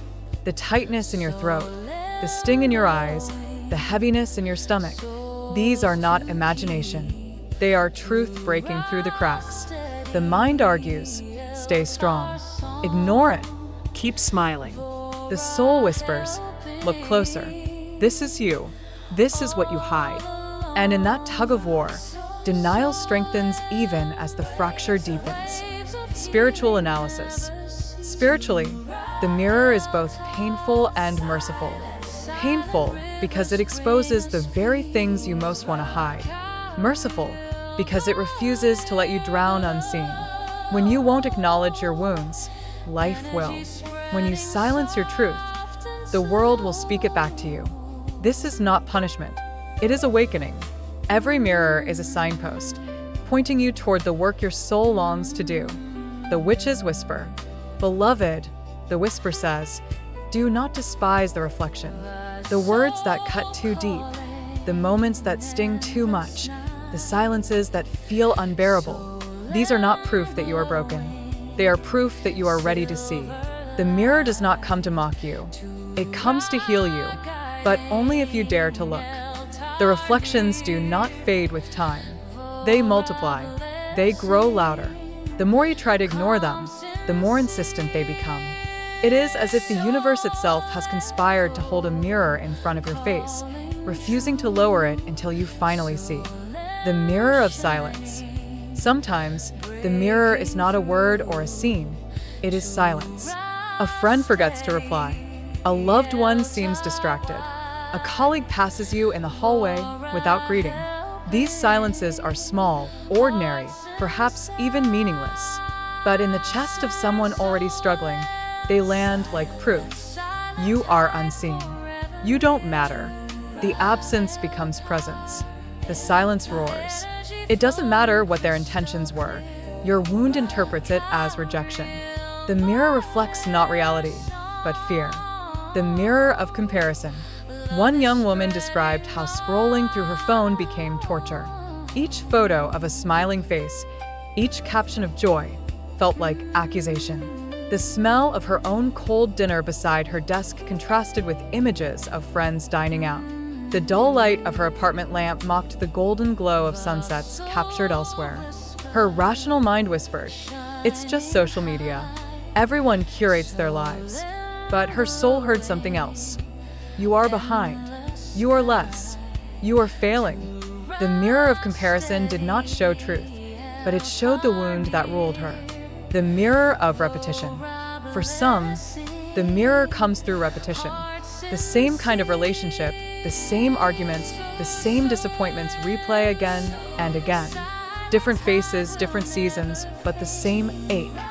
One man told me he kept choosing partners who eventually abandoned him. Each time, he said, "This one will be different." Each time, he ended with the same emptiness. The mirror was relentless. You have not healed the wound that keeps drawing this pattern. The repetition was not punishment, it was reflection, forcing him to see what he tried so hard to avoid. Sensory overload. At this stage, even the senses become mirrors. The sound of laughter highlights your own silence. The brightness of daylight exposes your fatigue. The scent of perfume reminds you of loneliness. The taste of food emphasizes your emptiness. The touch of another's hand, meant as comfort, feels foreign because you are estranged from your own skin. The entire world becomes a hall of mirrors, each surface reflecting back the parts of you you wish to hide. Spiritual analysis. Spiritually, the mirror is the point where hiding is no longer possible. The universe magnifies what you ignore until you are surrounded by reflection. It is an act of fierce compassion, because if you could still deny, you would. If you could still pretend, you might. The mirror removes that option. It does not show you what you want. It shows you what you need. And though it feels unbearable, it is also grace. The witch's whisper. The whisper leans close, voice steady, almost stern. Do not curse the mirror. Do not shatter it in anger. Look into it, even if what you see terrifies you, because within that reflection lies your path forward. Every sting, every ache, every repetition, it is not proof of your weakness. It is proof of your readiness. Your soul has chosen to see. And once you see, you cannot unsee. That is where healing begins. Transition to deepening. And so the mirrors gather around you. At work, at home, in friendships, on empty streets, in crowded rooms. Everywhere you turn, something reflects your ache back to you. The weight grows. The air thickens. The sounds sharpen. Your body tenses. You are no longer dealing only with inner struggle. You are standing inside a world that has become one vast reflection of your pain.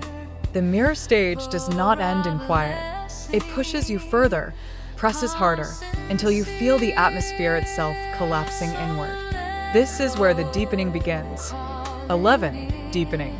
The air has changed. You notice it in ways too subtle to explain, yet too heavy to dismiss. The same room you have lived in for years feels different now. The light seeping through the blinds is sharper, stabbing at your eyes as if the sun itself has grown cruel. The hum of the refrigerator, once background noise, now grates against your nerves like sandpaper. Even silence carries weight, pressing down on your chest until breathing feels like work. The unease has deepened. No longer a whisper, it is a constant thrum, like a bass note vibrating through your bones. Every sound, every sensation is amplified. The scrape of a chair against the floor feels like thunder. The drip of water from a faucet echoes like a drum. The brush of fabric against your skin irritates, as if your very body has turned against you. You tell yourself you are tired. You tell yourself it is stress. But inside, you know, something is tightening. The world is pressing closer, denser, leaving you less and less room to breathe. The worker. For one man, it showed up in the office. He sat at his desk, fluorescent lights buzzing overhead, the scent of burnt coffee lingering in the air. His colleagues spoke in normal tones, but to him their voices were too loud, too sharp. Each laugh stabbed at him. Each phone ring echoed like an alarm bell. He pressed his palms to his temples, trying to block it out. But the noise lived inside him. The clatter of keyboards was no longer sound, it was pressure. The office air grew heavy, thick, as though gravity itself had increased. He forced a smile when someone asked if he was okay, but inside he wanted to scream. The mother. For a mother, it came at night. Her children slept peacefully, the house quiet except for the ticking of a clock. But to her, the clock was not gentle, it was mocking. Each tick was a reminder of time slipping, of days lost, of exhaustion mounting. The silence in the hallway pressed against her ears until it felt like roaring. She lay in bed, staring at the ceiling, feeling the air grow heavier with every breath. Even the weight of the blanket felt suffocating. She shifted, tossed, turned, but the heaviness did not leave. Tears burned her eyes, but she held them back. She whispered to herself, "I can't let anyone see. I have to hold it together." Yet the pressure grew. Sensory amplification. Deepening makes the senses traitors. Sight. Light grows too sharp, colors too bright, shadows too heavy. Sound. Ordinary noises become unbearable. Footsteps too loud, laughter too piercing, silence too suffocating. Smell. Sense overwhelm. Perfume too strong, food too rich, even soap too sharp for your nose. Taste. Meals lose flavor, leaving only bitterness or blandness. Touch. Clothes itch, sheets weigh too much. Even a hand on your shoulder feels like a burden. The body becomes a cage, amplifying everything until you can no longer tell if the world has changed or if you have. Spiritual analysis. Spiritually, this is the stage of compression. The soul allows the walls to close in because only under pressure will the mask finally crack. It is not cruelty, but necessity. When whispers and mirrors no longer move you, The universe deepens the weight until you cannot escape. The witch's whisper leans close. Beloved, when the world feels unbearable, it is not because you are weak. It is because you are carrying truths too long ignored. The weight presses not to crush you, but to break what no longer serves you. Hold on, the breaking is near. The pressure does not stay contained in moments. It stretches across entire days, seeping into everything you do. What once was manageable now feels impossible. The world itself seems to lean closer, suffocating in its intensity. The student. A student once described walking into her lecture hall. The seats creaked as students shifted, backpacks dropped heavily onto the floor, pens clicked open and shut. Ordinary sounds, but to her, each one was unbearable. The scrape of a chair sent a shiver down her spine. The shuffle of notes felt like static in her ears.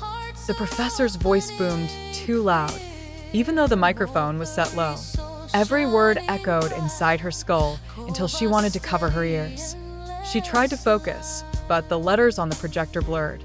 Her hands shook as she wrote notes she would never read again. By the time the lecture ended, she stumbled out into the hallway, heart racing. The chatter of students felt like a storm, their laughter like thunderclaps. She pressed against the wall, trying to breathe. She told herself it was nothing, just nerves.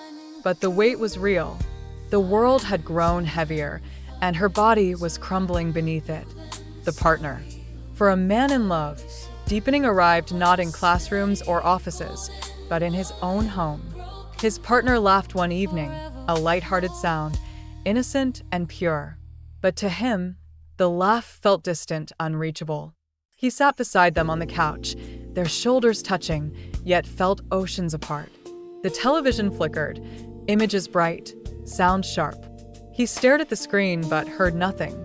All he could hear was the voice in his chest. You're losing them. You're not enough. The warmth of their shoulder against his felt like fire, unbearable, because it reminded him of the closeness he feared slipping away. Later that night, when his partner touched his arm gently, he flinched. Not because he didn't want the touch, but because the weight inside him had turned tenderness into pressure. Love itself became nearer and burden, showing him how fragile he felt. The worker. In another story, a woman described how even walking into her office lobby became unbearable. The polished marble floor reflected the bright overhead lights too sharply, making her eyes ache. The air smelled faintly of cleaning chemicals, stinging her nose. The receptionist's cheerful greeting grated against her skin, not because of the words, but because of how false her own reply sounded. The elevator ride felt endless. Each ding of passing floors echoed in her skull like a drumbeat. By the time she reached her desk, she already felt drained, as though she had fought a battle before the day even began. Sensory overload. This is what deepening does. It amplifies. The sound of typing becomes thunder. The brightness of screens becomes blinding. The weight of clothes feels like chains. The air itself feels thick, pressing against your lungs. Even small gestures feel unbearable. A friend asking, "Are you okay?" feels intrusive. A child tugging your sleeve feels overwhelming. A partner's hug feels suffocating, not because it lacks love, but because you no longer have space to hold it. Psychological fracture. At this stage, denial begins to collapse.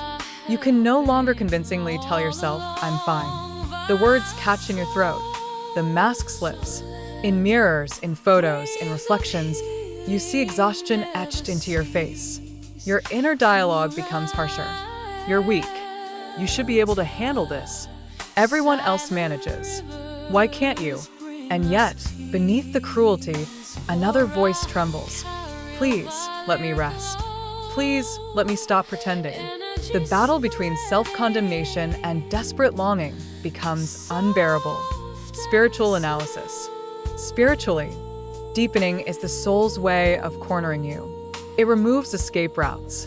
The distractions that once worked no longer soothe. The comforts that once calmed now irritate. The mask that once protected now suffocates. The witch's whisper speaks firmly. This heaviness is not the end. It is the door. The world presses in, not to destroy you, but to make it impossible for you to remain asleep. Every sound too loud, every light too sharp, every silence too heavy. This is your initiation. You are being prepared for breaking, because only in breaking can you be remade. The world no longer feels neutral. It feels hostile, not because it has changed, but because your body, your mind, your spirit can no longer filter the weight. Everything presses too close, too sharp, too loud. You wake in the morning already exhausted, your chest heavy before the day even begins. The commute. One man described the train ride to work. The air smelled of damp coats and engine oil. The screech of wheels against rails pierced his ears. Each jolt of the carriage sent his body lurching, his hand gripping the pole too tightly. Around him, people spoke in casual tones, laughter and complaints blending together. But to him, every voice cut through like glass. He shut his eyes, tried to breathe, but even the air felt thick, clogged.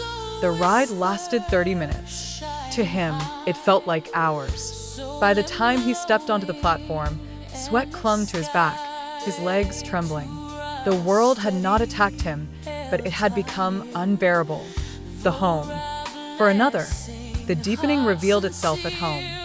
She stood in her kitchen, the smell of onions frying in oil filling the air. The sizzling sound should have been comforting, ordinary. Instead, it grated against her nerves. The fluorescent light above her head flickered once, then steadied, but she couldn't unsee it. The faint hum of the refrigerator echoed louder, louder, until it felt like a scream. Her child called from the next room, voice full of simple need. But to her, the call felt crushing, as though every ounce of energy she had left was being demanded at once. She gripped the counter, breath short, tears welling. She whispered, "I can't do this anymore," but still she moved, still she cooked, still she answered. The heaviness did not relent. The isolation, deepening isolates. Even surrounded by people, you feel trapped in a shrinking box. You sit at a family gathering, the room full of laughter and chatter, plates clinking, smells of food mingling. And yet, you feel detached, distant. The laughter is too loud, the lights too bright, the warmth too heavy. You smile, but inside, you are screaming. Later, when you are finally alone, the silence is not relief.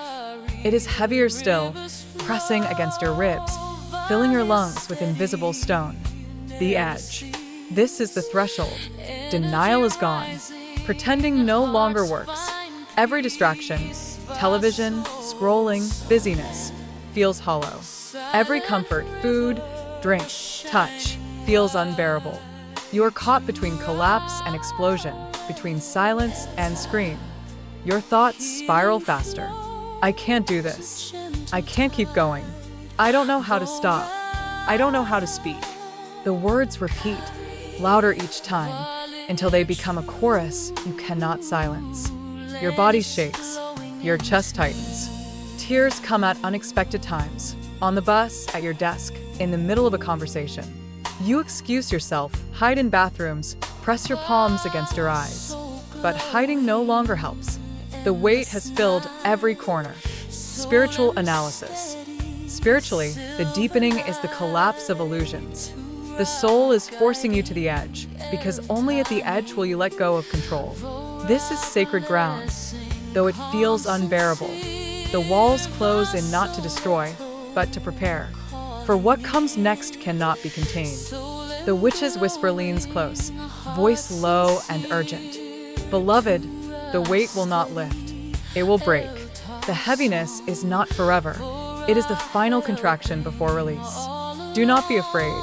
The explosion is coming, and with it, the truth you can no longer deny. 12.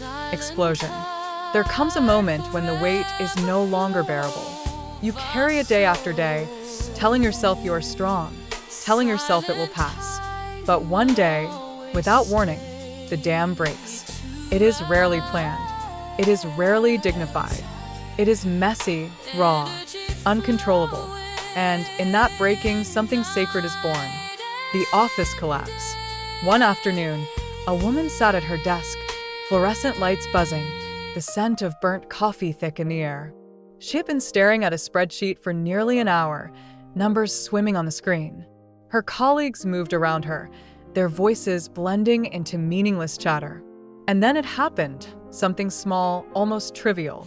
A printer jammed. The sound of the machine grinding, beeping an error, pushed her over the edge. Her chest tightened, breath caught in her throat. Tears spilled suddenly, hot and uncontrollable. She pressed her hands over her face, but the sobs broke through, shaking her shoulders. Her colleagues froze, their laughter silenced. She whispered, I can't, over and over, words tumbling out between gasps. The spreadsheet, the printer, the office, it all dissolved into one truth. She could not hold it anymore. The kitchen breakdown. For another, it was in her kitchen. The smell of onions frying filled the air, the hiss of oil sharp in her ears. She stirred the pan mechanically, children's voices rising in the background. Then one child asked, Mom, where's my homework? A simple question. But in that instant, the weight inside her snapped. She dropped the spoon. It clattered against the tile, echoing louder than it should have. She sank to the floor, back against the cabinets, tears streaming down her face. Her children watched, wide-eyed, not understanding. She whispered, I'm sorry, though she didn't know what she was apologizing for. Her body shook with sobs she had buried for years. The dinner burned. The room smelled of smoke, but none of it mattered. She had exploded. The lover's shout. For a man in love, the explosion came in an argument. His partner asked a simple question about bills, voice calm, tone ordinary, but something inside him twisted. His chest filled with fire, and before he could stop himself, his voice rose, sharp and loud. Why is it always me? Why am I never enough? The words cut the air like glass, startling even him. His partner's eyes widened, hurt flashing across their face. He turned away, fists clenched, tears burning his eyes. Anger, grief, despair, all of it erupted in one uncontrollable storm. He shouted again, then collapsed onto the couch, head in his hands. His voice broke into sobs. The house echoed with his pain. The lonely night. And sometimes, the explosion comes in silence. A person sits alone in a dark room, the glow of their phone screen fading as the battery dies. The hum of the refrigerator fills the emptiness. The weight inside grows unbearable. They press their fists against their chest, rocking back and forth, whispering, I can't do this anymore. I don't want to be here. Tears fall freely, sobs racking the body. No one sees. No one hears. But the soul has broken open. The silence explodes into cries, prayers, curses. Words tumble out that have been buried for years. Rage at the world. Rage at themselves. Rage at God. The explosion is violent, but it is real. Sensory shattering. When the explosion comes, the senses fracture. Light blurs, sharp edges glowing too bright. Sounds distort, voices echo, tears roar in your ears. Smells overwhelm. The acrid sting of smoke, the salt of your own sweat and tears. Taste disappears, leaving only the metallic tang of grief in your mouth. Touch betrays you. Your own skin feels foreign, as though you've stepped outside your body. The world collapses into fragments, and you collapse with it. Spiritual analysis. Spiritually, the explosion is not failure. It is release. Everything you denied, everything you buried, everything you carried has erupted, not to destroy you, but to set you free. The mask has shattered. The soul is no longer silenced. The witch's whisper leans close, soft but unyielding. Beloved, this breaking is holy. Let the sobs come. Let the anger roar. Let the silence scream. Do not fear the eruption. It is the fire that clears the forest, making room for new growth. In your breaking, you are not ending. You are beginning. The explosion does not always end with one outburst. Sometimes it repeats, wave after wave, as though your soul has waited too long to be heard and now refuses to stop. The dam has broken. The river floods. You cannot put it back. The public breakdown. A woman told me about the time she broke down on a subway platform. She had been holding herself together all day, smiling at colleagues, answering emails, joking with friends. But when she stood waiting for the train, surrounded by strangers, the pressure inside snapped. The screech of metal wheels against tracks pierced her ears. The fluorescent lights above buzzed like a swarm of bees. The smell of damp coats and gasoline filled the air. And suddenly she was sobbing. Not a quiet cry, sobbing, shoulders shaking, tears streaming uncontrollably. People glanced at her, then looked away, uncomfortable. But she could not stop. Her body had betrayed her mask. The explosion had come. She told me later, it was humiliating. But also, I felt alive for the first time in months. I couldn't lie anymore. I couldn't hide. I was just me, broken, human, real. The fight. For another, the explosion came in a fight with a partner. The argument began small, a disagreement about bills. But inside, years of swallowed words, years of buried fear, years of quiet loneliness erupted all at once. His voice rose, cracking with rage and grief. You don't see me. You never see me. I'm drowning, and you don't even notice. His fist slammed the table, the sound echoing like thunder. His partner tried to speak, but he shouted over them, tears blurring his vision. His chest heaved, his breath ragged. In that moment, he wasn't only fighting about bills, he was fighting for his life, his worth, his soul. Afterward, he collapsed into sobs, shaking uncontrollably. His partner, stunned, held him. For the first time, his mask was gone. The body's rebellion. Sometimes the explosion is not shouting or sobbing, but the body itself revolting. One young man described how his chest seized during a meeting. His breath shortened. His hands went numb. He thought he was dying. Colleagues called an ambulance. Doctors said it was a panic attack. But to him, it felt like his body had screamed the truth his mouth refused to say. I can't keep living like this. His explosion came not in words, but in silence, in collapse. The body carried the weight until it could carry no more. The night of rage. There are nights when the explosion comes as rage, not sorrow. A woman sat in her bedroom, surrounded by silence. She had been crying for hours, rocking back and forth. Then something shifted. The tears dried, replaced by fire. She stood, grabbed a pillow, and screamed into it until her throat was raw. She pounded her fists against the bed, kicked the floor, shouted curses at the world, at God, at herself. The room smelled of sweat, the air hot with her breath. Her voice cracked, but she did not stop. She screamed until nothing was left, until her body collapsed in exhaustion. And afterward, lying on the floor, chest heaving, she whispered, "At least I feel real again." Sensory implosion. In the explosion, the senses collapse inward. Light blurs into streaks through tears. Sound fractures, every noise both deafening and distant. Smell overwhelms, the salt of sweat, the sharpness of smoke, the metallic tang of fear. Taste disappears, leaving only the bitter dryness of your mouth. Touch dissolves, you feel both too much and nothing at all. It is as though the body cannot contain the spirit's eruption, and so everything spills over. Spiritual analysis. Spiritually, the explosion is the sacred storm. It is the soul tearing down the walls you built, because those walls became prisons. It feels like destruction, but it is liberation. In the breaking, illusions fall. In the sobs and screams, your truth escapes. The witch's whisper comes, steady amid the chaos. Beloved, you are not weak because you broke. You broke because you were strong enough to carry what should have crushed you long ago. The explosion is not your shame. It is your freedom. Through the cracks, the light will enter. Through the storm, your soul will finally breathe. 12. Explosion. The explosion is rarely neat. It is wild, chaotic, uncontainable. Once it begins, it does not stop until everything you have hidden, everything you have swallowed, everything you have denied has burst into the open. The silent scream. A man once told me his explosion came without sound.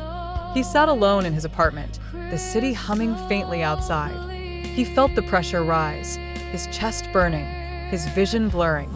And then nothing. He opened his mouth, but no sound came out. His body shook, his fists clenched, his tears streamed, but his voice refused.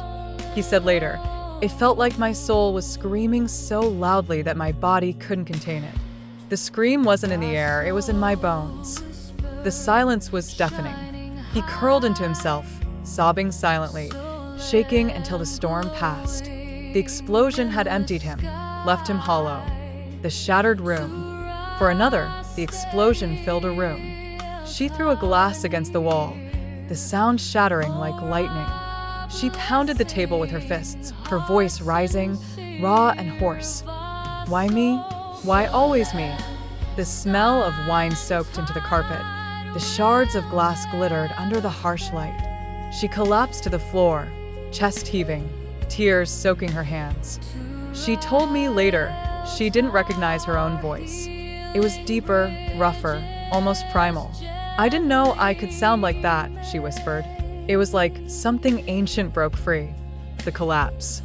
Sometimes, the explosion ends not in rage, but in collapse.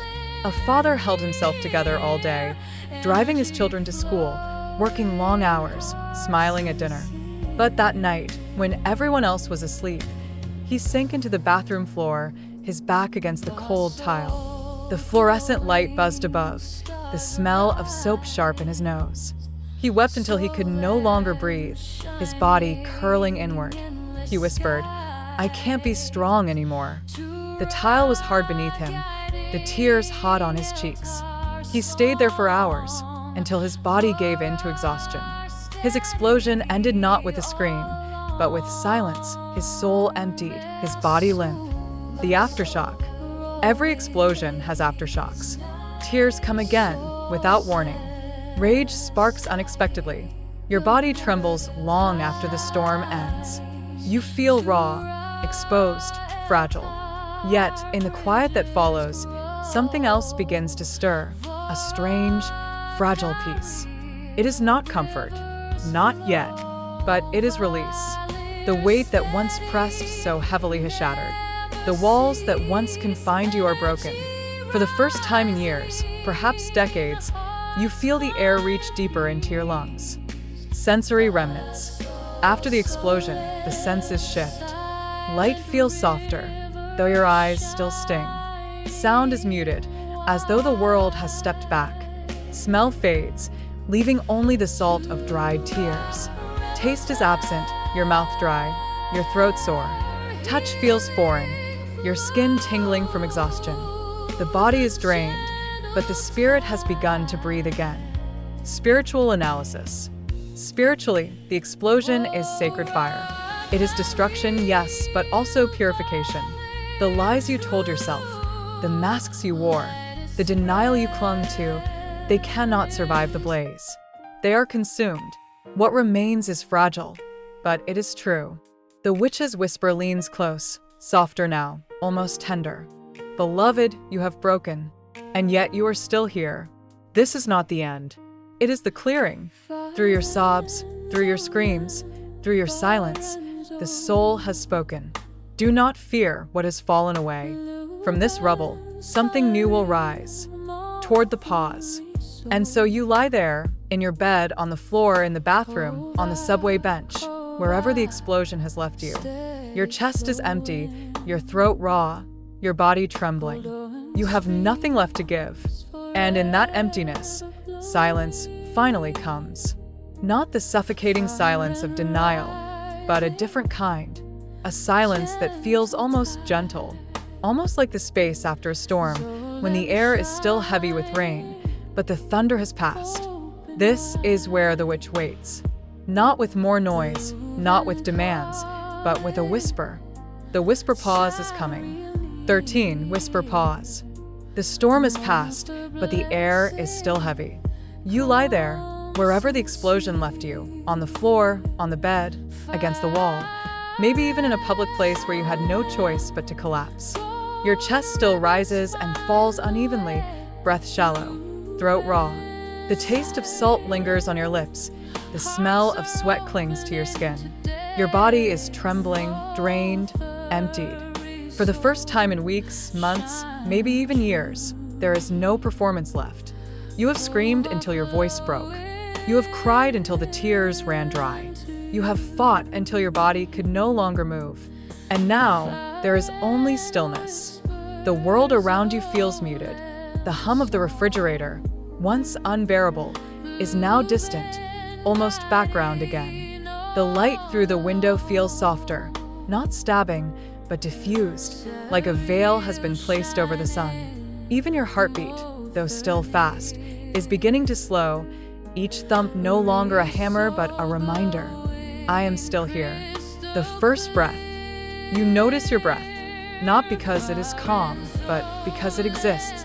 You inhale, shaky, uneven. You exhale, a sigh that empties your chest. The air is not sweet, not light, but it is enough. You are breathing, and that itself feels like a small miracle. Sometimes, after an explosion, the silence feels foreign. You almost miss the chaos, because at least it was loud enough to drown your thoughts. But as you sit in this pause, you begin to realize, silence can hold you too. Not the suffocating silence of denial, but the fragile quiet that comes after truth has broken free. The emptiness. At first, the pause feels like emptiness. You feel hollow, like a building after fire has gutted its walls. The smell of smoke lingers. The ash still clings, the structure weakened. And yet, in the hollowness, there is space. Space where the weight used to be. Space where the lies used to live. Space where the pressure used to press against your ribs. You are emptied, and though it feels strange, it is also relief. The body's surrender. Your body surrenders in this pause. Muscles soften after weeks of tension. Shoulders slump. Jaw loosens. Fingers unclench. Even the tears that no longer fall leave your face damp, cooling as air touches your skin. You feel fragile, breakable, but also lighter. It is not healing yet, but it is rest. Spiritual analysis. Spiritually, the whisper pause is necessary. After explosion, the soul does not demand answers. It does not demand solutions. It demands space. The pause is sacred because it is the first moment you stop running, stop pretending, stop holding. It is the soul's way of saying, now we can begin again. The witch's whisper comes, soft as breath against your ear. Beloved, do not rush the silence. Do not try to fill it. Let it hold you. Let it cradle your brokenness.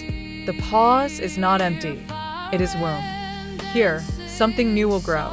The pause lengthens. Minutes pass, though time feels distorted. You don't know if it has been 5 minutes or 50. The body is still exhausted. The mind is blank, emptied by the storm. For the first time in a long time, you are not planning, not hiding, not fighting. You are simply existing. It feels strange, almost unsettling. You wonder if you should be doing something. Standing up, cleaning the mess, apologizing for the tears. But when you try to move, your body resists. The heaviness presses you back down, whispering, stay, rest, let it be. The sound of silence. Silence is no longer suffocating. It is tender. You notice the smallest sounds now. The faint tick of a clock, the rustle of leaves outside the window, the slow rhythm of your own breath. They are not loud. They are not heavy. They are steady, grounding. The silence itself feels like arms around you, holding you in place. For once, you don't feel the need to escape it. You let it wash over you, like warm water after a long journey. The gentle voice. And in that silence, something else emerges, a whisper. Not from outside, but from deep within.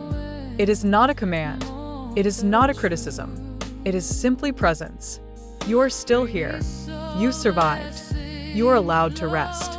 The voice feels like a hand brushing hair from your forehead, a blanket pulled gently across your shoulders. It is not loud. It is not dramatic. But it is enough to remind you that you are not abandoned, not by your soul, not by life itself. The body's relief. In this pause, your body continues to soften. Your breathing slows. The The tension that once clenched your muscles unwinds further. Your heartbeat steadies, no longer frantic. Even your skin feels different, no longer buzzing with overload, but cooling, calming.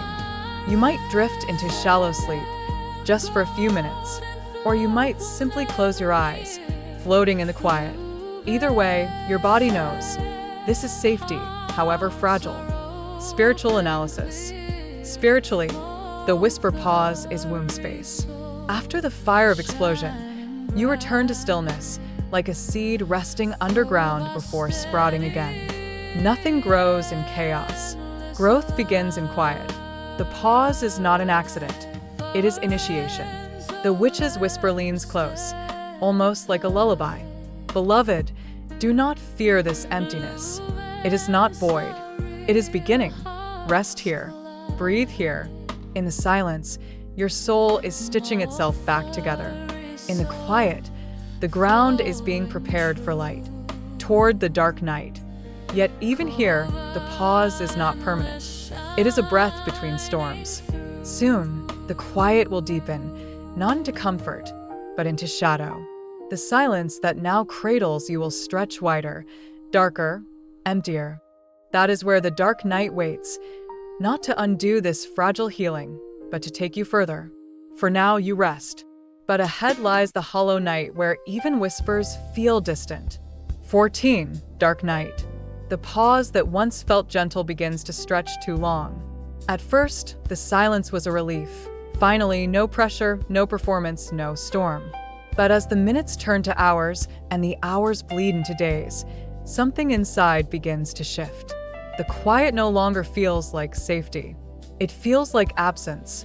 You sit in your room, the same four walls you have known for years, but they look different now. The corners are darker. The colors on the shelves seem drained, as though someone has turned down the saturation of the world. The clock ticks, but the rhythm feels slower than it should, dragging on, each second stretching longer than your breath. You realize the pause has become the dark night. The mother at the crib. A mother described sitting by her child's crib in the middle of the night. Her baby slept peacefully, chest rising and falling, the soft sound of breath filling the room. She reached her hand through the bars, touching the child's tiny fingers. She should have felt love. She wanted to feel love. But what came instead was emptiness.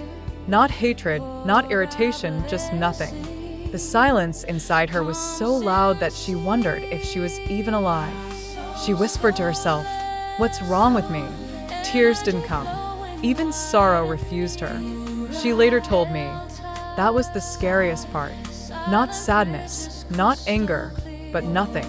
Like my soul had turned off the lights and walked away. The faithful man. For another, it happened in a church. He had always found comfort there, the glow of candles, the smell of incense, the echo of hymns. But one Sunday, as he knelt, he felt nothing. No warmth, no presence, no response. His prayer fell flat against the vaulted ceiling and returned to him hollow. He kept praying, louder, more desperate. But the silence grew heavier, pressing on his chest until he could hardly breathe. He opened his eyes, staring at the crucifix, and for the first time in his life, it looked like just wood and metal. He said later, "It wasn't that I stopped believing. It was worse. I believed, but I couldn't feel it anymore. I felt abandoned, not by God, but by my own soul." Walking through familiar streets. One woman described walking through the streets of her childhood neighborhood. The bakery was still there, the smell of bread drifting out into the morning air. Children still laughed in the park, their voices ringing high. Cars honked, dogs barked, life moved on. But to her, it all looked like a stage play. The colors were flat, the sounds muffled, the smells faint. She felt like a ghost walking among the living. Even when a neighbor greeted her warmly, she could only force a thin smile, her voice sounding distant to her own ears. I kept thinking, I don't belong here anymore. The world is still alive, but I am not. Sensory hollow. The dark night does not shout. It drains. Sight. The sky looks gray, even on sunny days. Faces lose their glow. Sound. Voices flatten. Laughter sounds false. Silence weighs heavier than stone. Smell. The fragrance of flowers, the comfort of coffee, all fade to faint traces. Taste. Food turns bland, your tongue heavy, chewing mechanical. Touch. Hugs feel distant, like cloth between skin. Even your own body feels foreign, as though you are watching yourself from elsewhere. It is not pain. Pain has sharpness, presence. This is absence, a hollow where life should be. The loneliness. The worst part of the dark night is not the emptiness itself. It is the loneliness. You try to explain it to others, but words fall short. How do you tell someone, I feel like a shadow of myself? How do you explain that you are not depressed in the usual way? Not crying, not panicking, but numb, emptied, lost? Friends say, you'll be fine. Family says, it's just a phase. But their voices sound far away, like echoes down a long tunnel. They cannot reach you. And the more they speak, the more isolated you feel because you realize this journey is yours alone. Spiritual analysis. Spiritually, the dark night is an initiation. Mystics across centuries have spoken of it. A stage when the soul withdraws all familiar comforts, so you are left with nothing but raw existence. It is terrifying because it feels like abandonment, but it is not punishment. The soul empties you on purpose. The light, the warmth, the certainty, all are taken away so that when they return, they will no longer be illusions. In the dark night, everything false burns away, and what remains is only what is real. The witch's whisper rises from the shadows, quiet but steady. Beloved, the night feels endless, but it is not. You are not lost. You are being stripped clean. Do not resist the darkness. It is not here to kill you. It is here to unmask you. Trust the silence, even when it terrifies you. This is sacred ground. The dark night does not come all at once. It deepens slowly, layer by layer, until one day you realize you are far from the surface, and there is no way back. The student at the desk. A student described sitting at her desk with books open in front of her. The words on the page blurred, not because she was tired, but because they no longer mattered. She traced the lines with her finger, read the same sentence again and again, but nothing stayed. It wasn't distraction. It wasn't boredom. It was emptiness. The lamp glowed overhead, casting a warm circle of light. But to her, it was cold, sterile. She said, it felt like I was pretending to be alive, pretending to study, pretending to move forward, while inside I was already gone. The worker in the meeting. For another, the dark night revealed itself during a meeting. Colleagues talked, slides flashed on the screen, numbers and graphs filled the air. He nodded, smiled, even contributed a comment. But inside, he felt nothing. I looked around at everyone taking notes, he said, and I thought, why are we doing any of this? None of it means anything. None of it touches me. His body was present in the room, but his spirit was far away, drifting in shadows. The applause at the end of the presentation sounded hollow, like clapping in an empty theater. The lover in bed. For a woman, the dark night came in bed beside her partner. He slept peacefully, his arm resting across her waist. The warmth should have comforted her. Instead, she stared at the ceiling, feeling utterly alone. She whispered his name once, twice, but the sound felt like it belonged to someone else. She wanted to wake him, to confess her emptiness, but she stayed silent. She didn't want to explain something she couldn't explain to herself. The night stretched on endlessly, each minute heavier than the last. Sensory collapse. The deeper the night grows, the more the senses collapse inward. Sight. You see a reflection in the mirror and barely recognize it. The eyes look empty, the face pale, as though life has drained away. Sound. Music loses its power. Songs that once made you weep or dance now sound flat, lifeless. Smell. The scent of rain on the pavement, once comforting, now barely stirs you. Taste. Even your favorite food tastes like cardboard. Touch. Hugs feel distant, kisses muted. Even pain feels dulled. Life continues, but you drift through it like a shadow. The distorted time. In the dark night, time itself warps. Days stretch endlessly. Nights feel eternal. Hours pass without meaning. You look at the clock and wonder how it moved at all because you felt nothing within it. One man told me, I would sit on the couch, and suddenly it was dark outside. I didn't remember the hours. It was like I had fallen into a hole where time didn't exist. This distortion is part of the night. It removes the anchors of ordinary life so that you are left floating, lost, stripped of the illusions that once kept you steady. Spiritual analysis. Spiritually, this deepening of the dark night is not cruelty, it is purification. It strips away even the subtle comforts, the warmth of love, the joy of music, the taste of food, the sense of belonging. All vanish, leaving you naked before yourself. The witch's whisper rises from the void. Beloved, you think you are abandoned. You think the silence means you are alone. But it is here, in this emptiness, that your soul is burning away its illusions. This hollow is sacred. Stay here. Breathe here. You are being remade in the dark. The deeper you go, the less the world resembles itself. The dark night is not simply sadness. It is the erasure of meaning. The empty house. A widower described how the dark night came for him in his own home. The house was filled with furniture, photos, books. But to him, it all felt hollow. He walked from room to room, but each space felt like a museum of someone else's life. He touched the spines of books, but they no longer spoke. He looked at framed photos, but the faces seemed like strangers. I was alive, he said, but I wasn't living. Everything familiar had become distant. Even my own memories felt borrowed. The silent crowd. For another, it came in a crowded street.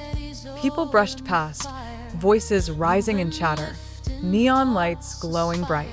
But all of it felt flat, muted. She said, I felt like I was in a glass box, watching the world happen without me. The laughter of friends, the rush of footsteps, the smell of roasted food, all reached her senses, but none reached her soul. She stood there, invisible in the middle of everything. The sleepless night again. Nights in the dark night are endless. You lie awake, eyes open in the dark, staring at the ceiling. The air feels heavier than it should, pressing against your chest. The silence is not quiet, it roars. Thoughts do not race. They vanish. You lie there empty, wondering if you will ever feel again. This is not panic. This is not grief. This is void. Sensory dissolution. By the time you reach the depths, the senses nearly dissolve. Sight. You see, but nothing matters. Sound. You hear, but nothing stirs. Smell. You breathe, but nothing lingers. Taste. You eat, but it is only fuel. Touch.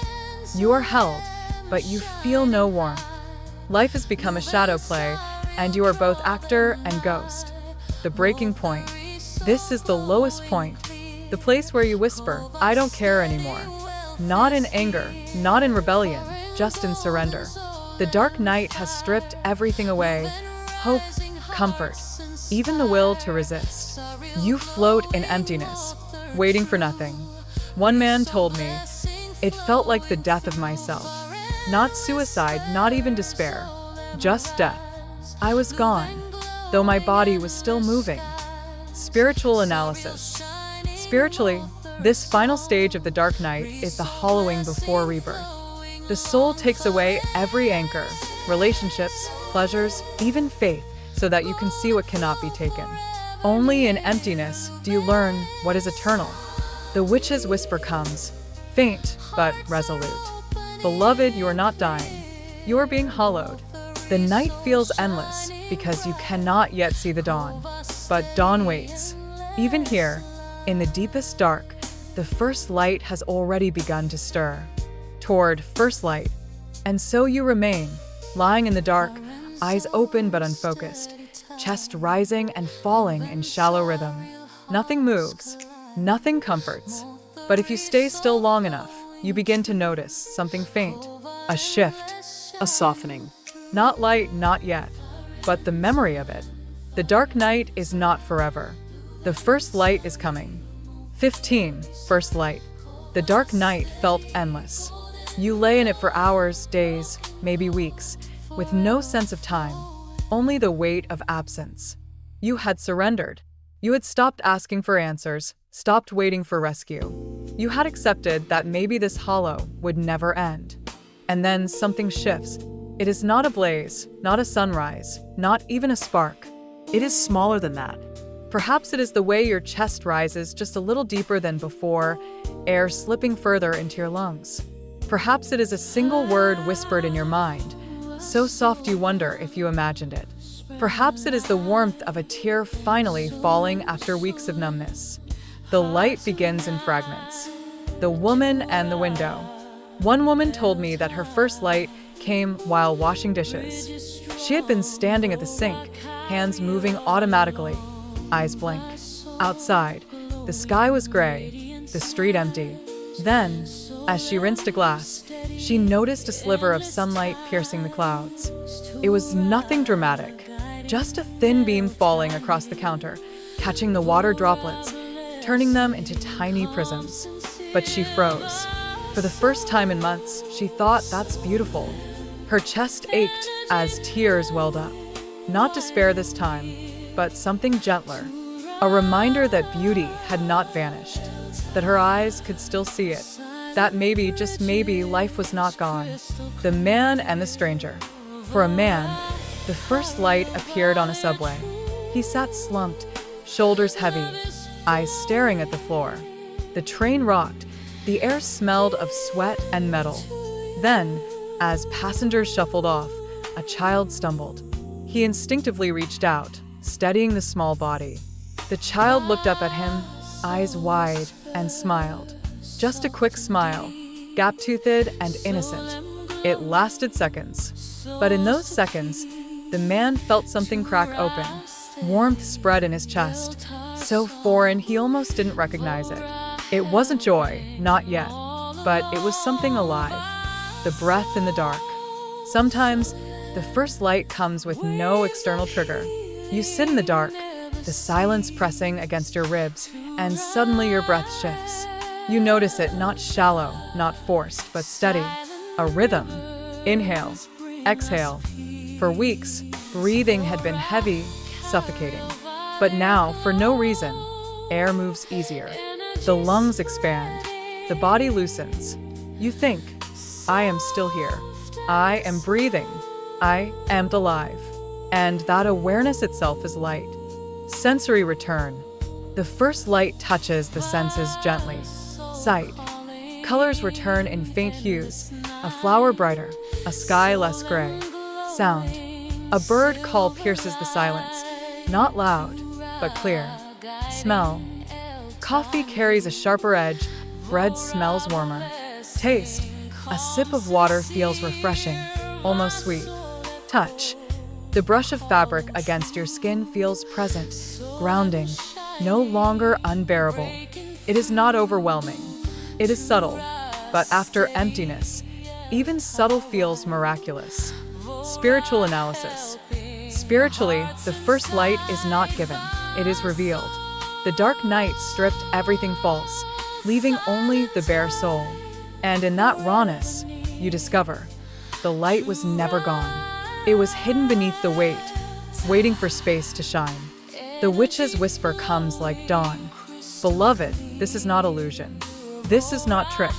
The light you see, the warmth you feel, it is yours. You carried it through the night. You did not lose it. Now let it return. Slowly, gently. Let it teach you that even the smallest spark is enough to guide you forward. The first light rarely arrives as a sunrise. It is not sudden brilliance. It is a candle flame in the dark, flickering but real. Once you see it, you cannot unsee it. Once you feel it, you know, the night will not last forever. The father and the laughter. A father told me his first light came on a tired evening. He had returned from work, body heavy, mind blank. His daughter ran to him, holding up a crayon drawing. He barely looked at it, murmuring a faint, "That's nice." But then she laughed, a full, unrestrained laugh at her own drawing, delighted by her crooked stick figures. The sound pierced him. It was not forced, not polite, just joy in its purest form.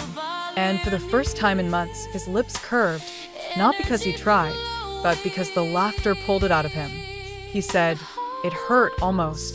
My chest ached." But it was real. I remembered what joy sounded like. The woman and the garden. For another, light appeared in her garden. She had ignored it for weeks, weeds growing wild. One morning, she forced herself outside, pulling at the tangled roots. Her hands were numb at first, mechanical, but then she noticed a small bud pushing through the soil, pale green against the dirt. She paused, breath caught. She touched the fragile stem, and something stirred inside her. Life had not stopped. Growth continued, even in neglect. She whispered to herself, "Maybe I can grow too." The bud was small, almost invisible to anyone else. But to her, it was proof. The young man and the song. A young man described sitting in his car late at night, engine off, silence thick. He scrolled through his playlist without care until one song began, a melody he hadn't heard in years. The notes wrapped around him, tender and familiar. He didn't cry. He didn't sing. He simply sat there listening. The music didn't fix him. But for 4 minutes and 20 seconds, he felt something stir, an ache, a memory, a glimpse of beauty. When the song ended, he whispered, "I'm still here." Sensory reawakening. With first light, the senses begin to reawaken. Sight. You notice the color of a sunset, faint but vivid enough to hold your gaze. Sound. A friend's voice feels warmer, carrying tone again instead of emptiness. Smell. The scent of rain on asphalt fills your chest with something like nostalgia. Taste. A piece of fruit tastes sharp, sweet, alive. Touch. The breeze brushes against your skin, and you actually feel it, as though the world is reaching back. Each sensation is small, but together they remind you, you are still connected. The fragility of light. And yet, the first light is fragile. Some days you feel it strongly, a laugh, a flower, a song, and the next day it disappears. You worry it was just a trick. You wonder if you imagined it. But here's the truth. The light does not vanish. It hides, flickers, wavers. Like a candle in the wind, it is vulnerable, but it is there. The task now is not to force it brighter, but to protect it gently. Spiritual analysis. Spiritually, the first light is not given from outside. It rises from within, revealed when the dark night has done its work. It is the soul's own fire, uncovered when illusions have been burned away. That is why it feels so fragile. It is authentic, unshielded, vulnerable. The witch's whisper leans close, like morning wind. Beloved, do not doubt the light. It is not illusion. It is not false hope. It is you. Fragile, yes. Flickering, yes. But real. Protect it. Honor it. In time, it will grow into dawn. The light lingers now. It no longer flashes and vanishes. No longer feels like a dream slipping through your fingers. It stays, faint but steady, like the glow of dawn before the sun crests the horizon. You find yourself waiting for it, searching for it, and to your surprise, you begin to find it more often. The mother and the hug. One mother told me her first light grew stronger one morning when her child hugged her tightly before school. She had received hundreds of hugs before, but this time, she felt it. The warmth of small arms pressing into her ribs, the smell of shampoo in her child's hair, the heartbeat against her chest. It was ordinary, but in that ordinariness, she felt life. She said, "I realized I wasn't just surviving anymore. I was beginning to feel again." The friend and the phone call. For another, light came during a phone call. He answered reluctantly, expecting meaningless chatter, but a friend simply said, "I just wanted to hear your voice." The words pierced the silence he had carried for months. They didn't fix everything, but they reminded him he existed, not as a shadow, but as someone loved. When the call ended, he sat quietly, tears in his eyes, whispering to himself, "I matter." The walk in the rain.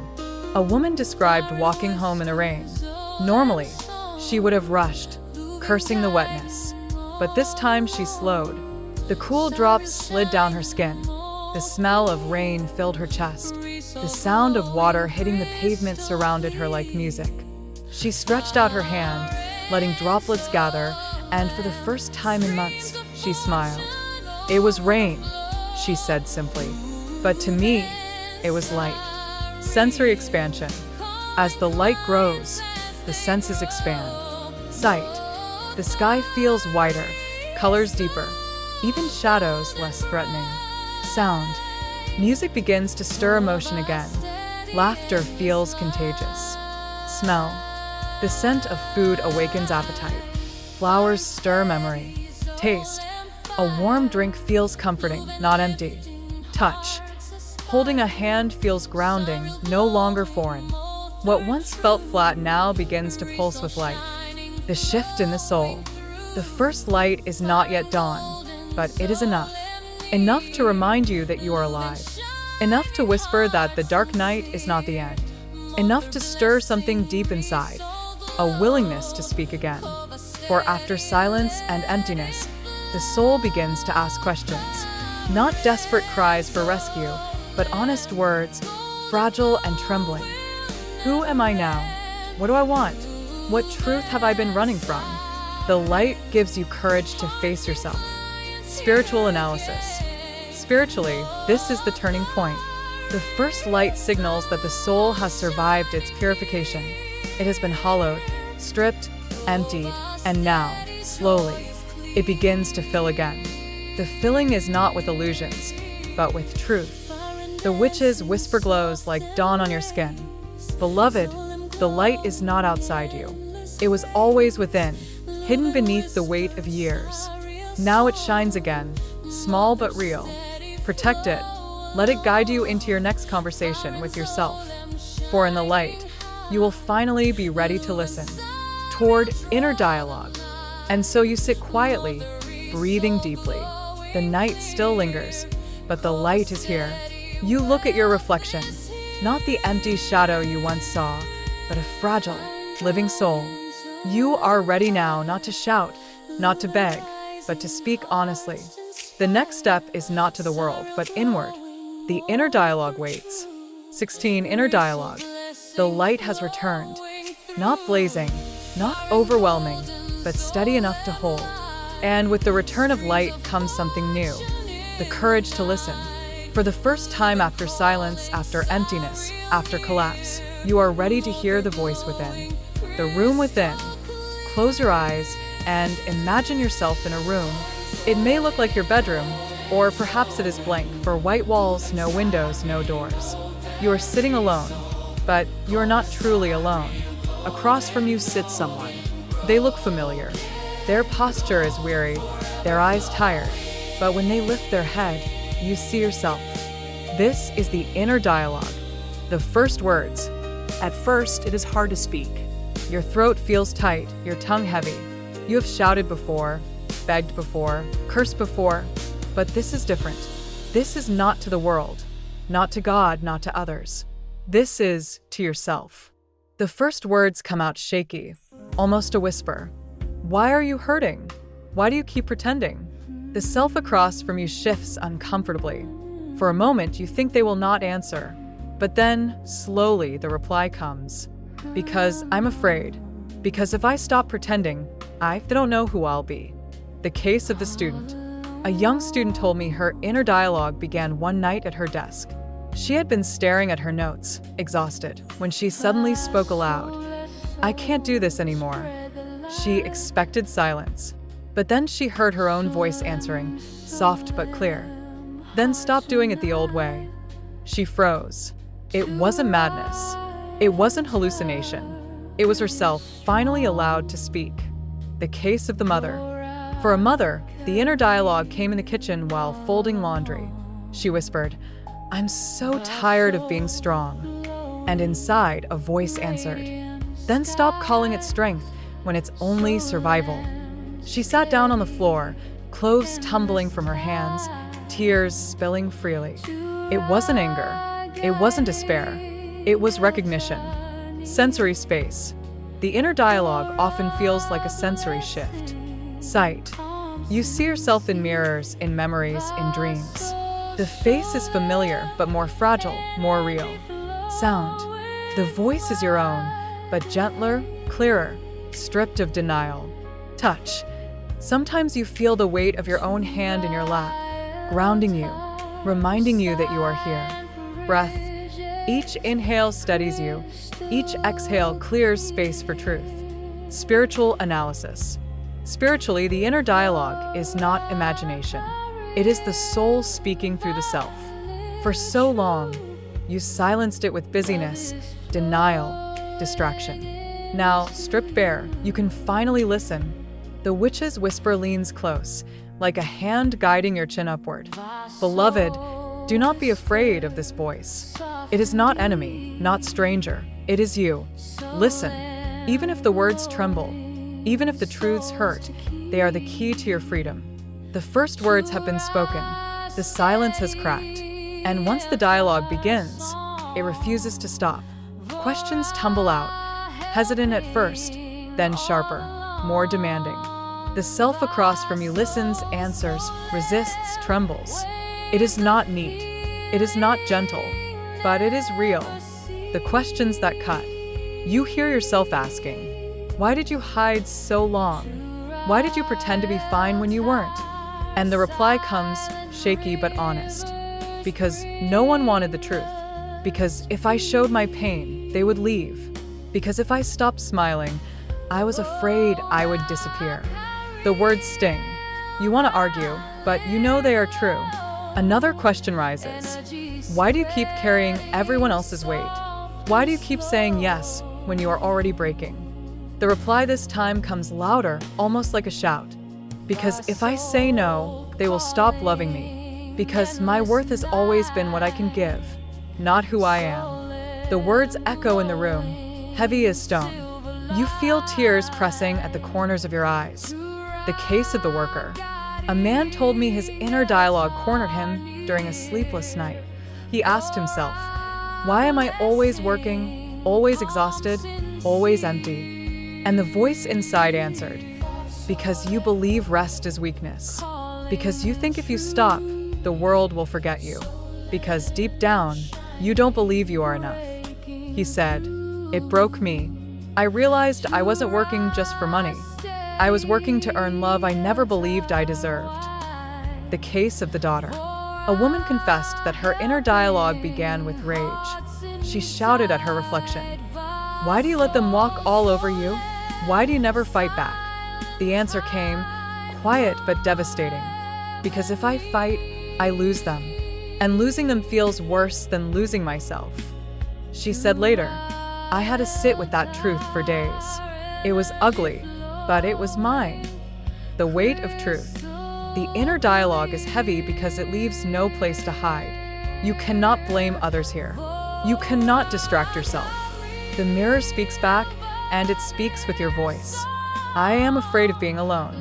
I am tired of pretending. I don't know who I am without their approval. The truths are not kind, but they are honest. And honesty, though painful, feels strangely like oxygen after years of suffocation. Spiritual analysis. Spiritually, this stage of inner dialogue is the unveiling. The soul strips away excuses, forcing you to hear what has always been buried. It is confrontation, but also liberation, because only when truth is spoken can healing begin. The witch's whisper leans close, unflinching. Beloved, do not turn away from these answers. They may wound, but they also cleanse. Every truth you speak here is a chain broken. Every word admitted is a step toward freedom. The questions have cut deep. The answers have burned. And now, in the quiet that follows, you sit with yourself. Two versions of you, no longer strangers, no longer enemies. The dialogue shifts. It is less about interrogation, more about recognition.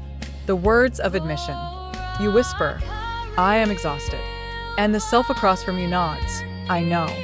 You whisper, I have carried too much. The reply comes, yes. And you don't have to anymore. Tears fall, not from rage this time, but from relief. The words do not feel like defeat. They feel like release. The case of the teacher. A teacher told me her inner dialogue ended with a simple sentence. She looked at herself in the mirror after a long day and said, "I can't save everyone." For years, she had poured herself into students, colleagues, family, carrying burdens that were never hers. But in that moment, her reflection replied, "Then stop trying. Save yourself first." She said later, "It was the first time I gave myself permission to stop. And in stopping, I finally breathed." The case of the son. A man shared that his dialogue with himself ended in forgiveness. He had shouted, accused, cursed at his reflection. But then, exhausted, he whispered, "I'm sorry I hated you." The reflection replied, "I forgive you." He said, "I didn't know how much I needed to hear it, especially for myself." Sensory softening. The inner dialogue shifts the senses too. Sight. Your reflection no longer looks like a stranger. The eyes are tired, but alive. Sound. The voice inside you softens, no longer an accuser, but a companion. Touch. You rest your hand on your chest, and for the first time, it feels like comfort instead of burden. Breath. The inhale no longer trembles. The exhale releases tension you didn't know you held. It is not bliss. It is not joy, but it is truth embraced. The bridge to healing. The inner dialogue ends not with answers, but with acceptance. You do not walk away with everything solved, but you walk away no longer at war with yourself. You realize healing will not come only from whispers or revelations. It will come from practice, from daily acts that honor what you have just spoken. Journals, breaths, rituals, boundaries, small choices that turn recognition into transformation. Spiritual analysis. Spiritually, this closing of inner dialogue is a reunion. The fragmented self and the silent soul meet, face each other, and say, "I see you. I will not abandon you again." That is the beginning of wholeness. The witch's whisper comes like a steady hand. "Beloved, you have spoken. You have heard. Do not stop here." Truth is seed, but it must be tended. Now, walk into practice. Turn your dialogue into action. Each step will weave your soul back together. 17 practices. The dialogue is done. The truths have been spoken. You sit with yourself, weary but lighter, fragile but real. And now comes the question that trembles in the air. What next? The first light gave you hope. The inner dialogue gave you truth. But without practice, both will fade. The soul does not heal by revelation alone. It heals through repetition, through action, through small choices woven into ordinary life. The teacher's journal. One teacher told me that after her inner dialogue, she felt clearer than ever, but 2 days later, the fog began to return. "I thought I had lost the light again," she said. But then she remembered the words she had spoken. "I can't save everyone." She opened a notebook, wrote the sentence down, and circled it. Each morning, she read it aloud before class. On hard days, she wrote it again. It wasn't magic, but every time she wrote, she reminded herself, the truth is still here. Her journal became more than paper. It became a mirror, reflecting her soul back to her, steadying her when the old illusions tried to creep in. The worker's breath. A worker confessed that after admitting, "I don't believe I'm enough," he felt crushed by the weight of it. But instead of drowning in guilt, he began a practice, breathing. Each morning, before coffee, before emails, he sat at the edge of his bed. Inhale, count to 4. Exhale, count to 6. At first, it felt useless. But over weeks, he noticed his body softening. His chest, once a cage, began to open. He told me, it wasn't just oxygen, it was permission. Every breath said, "I am here. I am allowed to exist." The mother's ritual. For a mother, practice began in the smallest of rituals. After admitting, "I am tired of being strong," she lit a candle each night after her children were asleep. She sat in the dim light, holding a crystal in her palm, sometimes rose quartz, sometimes amethyst. She whispered to herself, "I am allowed to rest." The flame flickered, the crystal warmed in her hand, her breath slowed. It was 10 minutes, nothing more. But those 10 minutes stitched her soul back together, night after night. Why practice matters. Revelations are fragile. They blaze like lightning, but without grounding, they vanish into the dark. Practice is what roots revelation into reality. A word written becomes memory. A breath repeated becomes rhythm. A ritual held becomes anchor. Without practice, you return to the old cycles. With practice, you carve new pathways. The soul heals not through grand gestures, but through small acts done faithfully. Spiritual analysis. Spiritually, practice is energy in motion. Each repetition, each word, each breath, each ritual strengthens the new frequency in your field. The soul responds not only to intention, but to consistency. To practice is to weave light into the fabric of your life. The witch's whisper leans close, steady and warm. Beloved, do not wait for strength to arrive before you act. Act, and strength will grow. Practice is prayer with hands and breath. Every small choice you make is a spell of healing, binding your soul back into wholeness. Once you understand that truth must become practice, the question becomes, how? The answer is not the same for everyone. Some souls heal through words, others through breath, others through ritual. What matters is not perfection, but presence. Journaling, the mirror of paper. Writing is one of the oldest practices. The page does not judge. The ink does not lie. When you put your thoughts on paper, you take them out of the chaos of your mind and give them form. Even one sentence, "I am tired," becomes a declaration, a mark of truth. Try this. Each morning, before the noise of the day, write 3 sentences about how you feel. Each evening, write 3 things you noticed about yourself. The point is not beauty. The point is honesty. The paper becomes your witness. A student once told me she discovered patterns in her journals, phrases repeating, wounds circling back. It was like seeing my own map, she said. I realized where I kept getting lost and where I needed to go. Breathwork, the anchor of the body. Breath is life, and yet we forget it daily. To practice breathing is to remember you are alive. Sit comfortably. Close your eyes. Inhale deeply through your nose, filling your chest, your ribs, your belly. Hold for a count of 4. Exhale slowly through your mouth, longer than the inhale. Repeat. At first, it feels mechanical, but over time, you will notice shifts. Your heart slows, your thoughts quiet, your body softens. Breath is not only oxygen, it is presence. A man once shared, breathing was the only thing that reminded me I was not dying in the dark night. Each inhale said, I am still here. Each exhale said, I can let go. Ritual, the language of spirit. Sometimes the soul needs more than words or breath. It needs symbols, gestures, sacred repetition. Light a candle. Place a crystal in your palm. Whisper an intention. These are not empty actions. They are signals to your spirit, reminders that you are tending your own flame. Choose an object that feels alive to you. A stone, a piece of jewelry, a shell. Hold it each night and speak one truth aloud. Over time, the object becomes charged with your intention, a vessel of your healing. A mother once told me, every time I held the rose quartz and said, I am allowed to rest, I felt the crystal remember it for me. On days I forgot, the stone reminded me. 5 senses as pathways. Practices become stronger when you involve your senses. Sight. Watch the flame of a candle as you breathe. Let the flicker calm your mind. Sound. Play gentle music or chant a phrase. Let rhythm anchor you. Smell.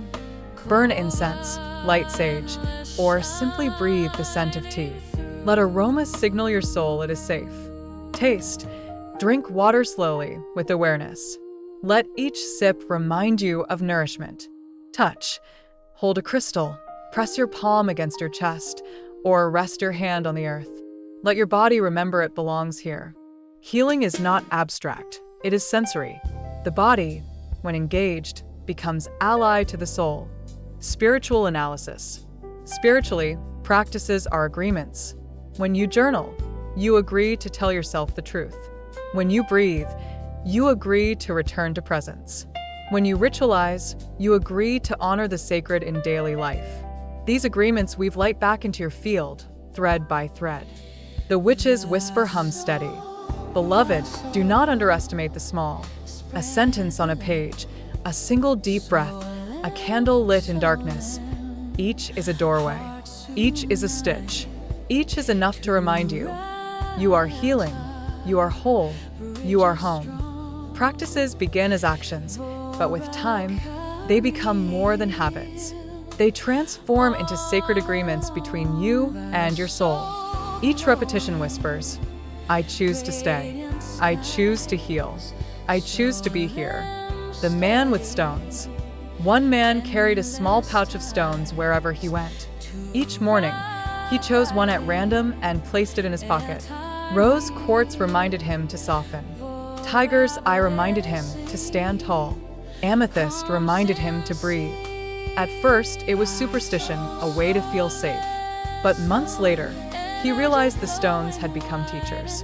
They didn't change me, he said, but touching them reminded me of the promises I had made to myself. The woman with water. For a woman, the practice was water. Every evening, she filled a glass, sat in silence, and drank slowly, imagining the water cleansing her grief, carrying it away. It sounds simple, she laughed, but I began to crave it. That moment was mine. It was how I told my body and spirit, you deserve gentleness. The power of repetition. What matters is not grandeur, but repetition. Journaling daily, even one line. Breathing, even 5 minutes. Lighting a candle, even briefly. Holding a stone, even quietly. The soul does not need fireworks. It needs steady flame. When practice feels empty, there will be days when practice feels hollow. You write words you don't believe. You breathe but feel no peace. You light a candle and feel nothing. This is normal. Healing is not linear. The value of practice is not in instant results, but in faithfulness. By showing up, even when you feel numb, you are telling your soul, I am here. I will not abandon you again. That consistency itself becomes healing. Practices as energy work. On a spiritual level, each practice shifts your field. Journaling clears stagnant energy. Breath opens blocked channels. Ritual charges your aura with intention. Senses anchor your spirit into the present. Even when you feel nothing, the energy is moving. Like seeds beneath soil, unseen but growing. The whisper of commitment. The witch's whisper speaks firmly, almost like a vow. Beloved, every practice is a thread.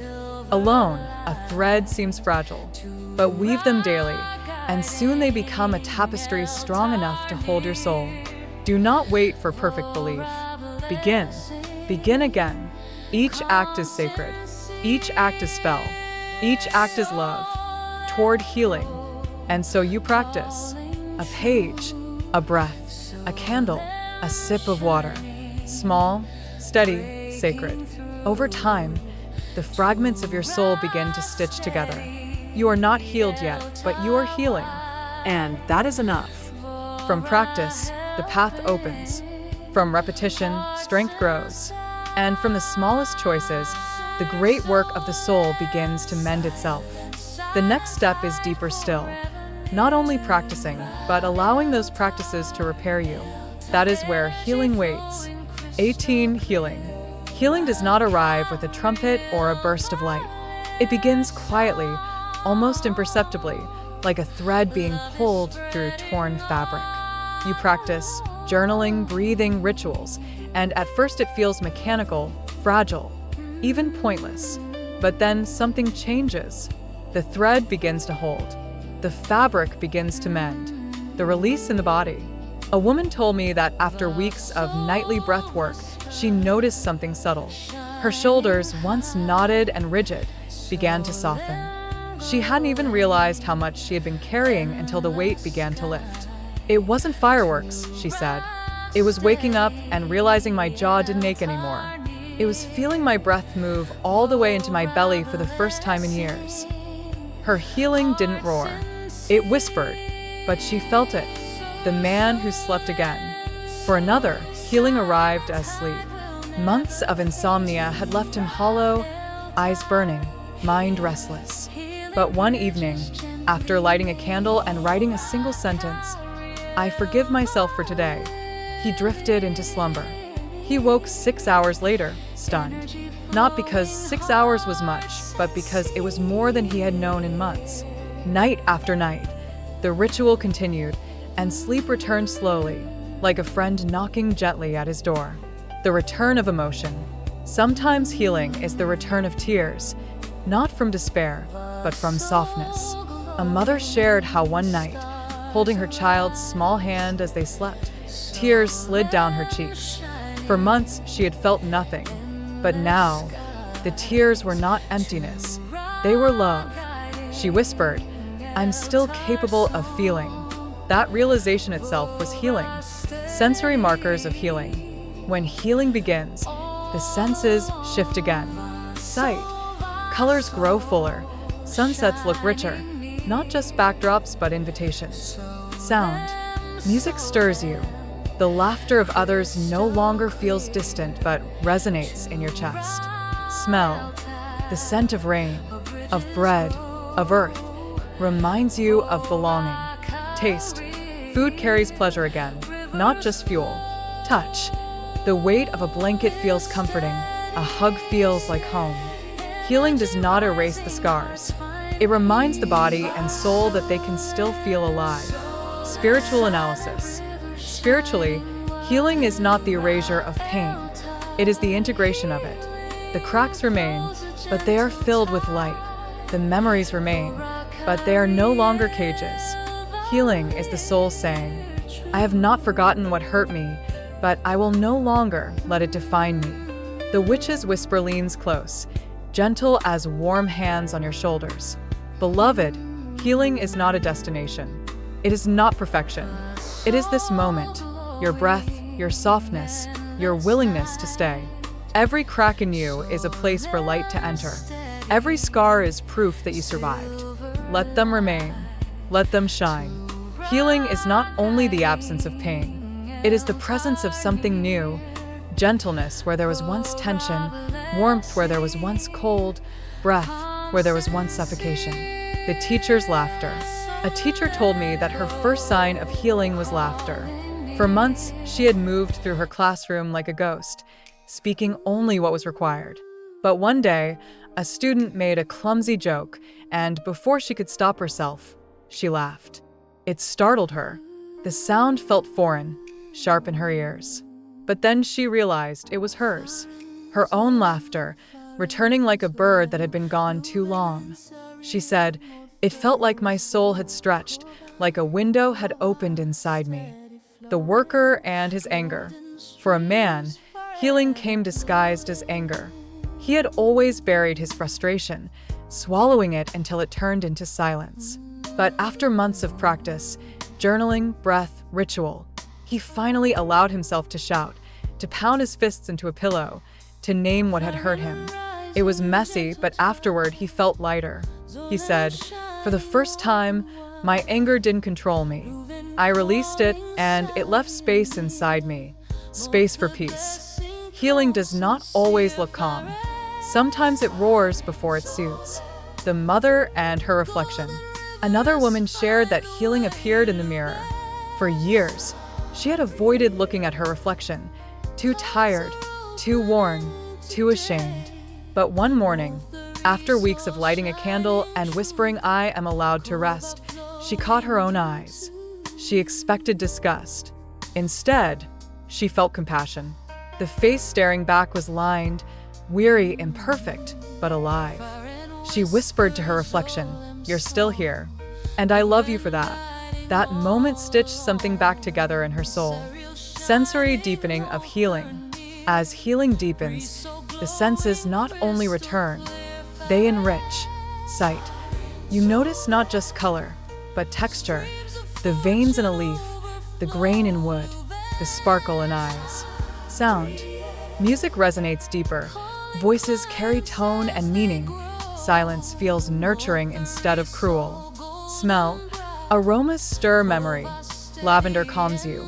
Cinnamon comforts you. Earth grounds you. Taste. Food becomes pleasure again. Sweetness tastes like joy. Spice like courage. Touch. Skin feels alive. Hugs transmit warmth. The weight of your own hand on your chest feels like kindness.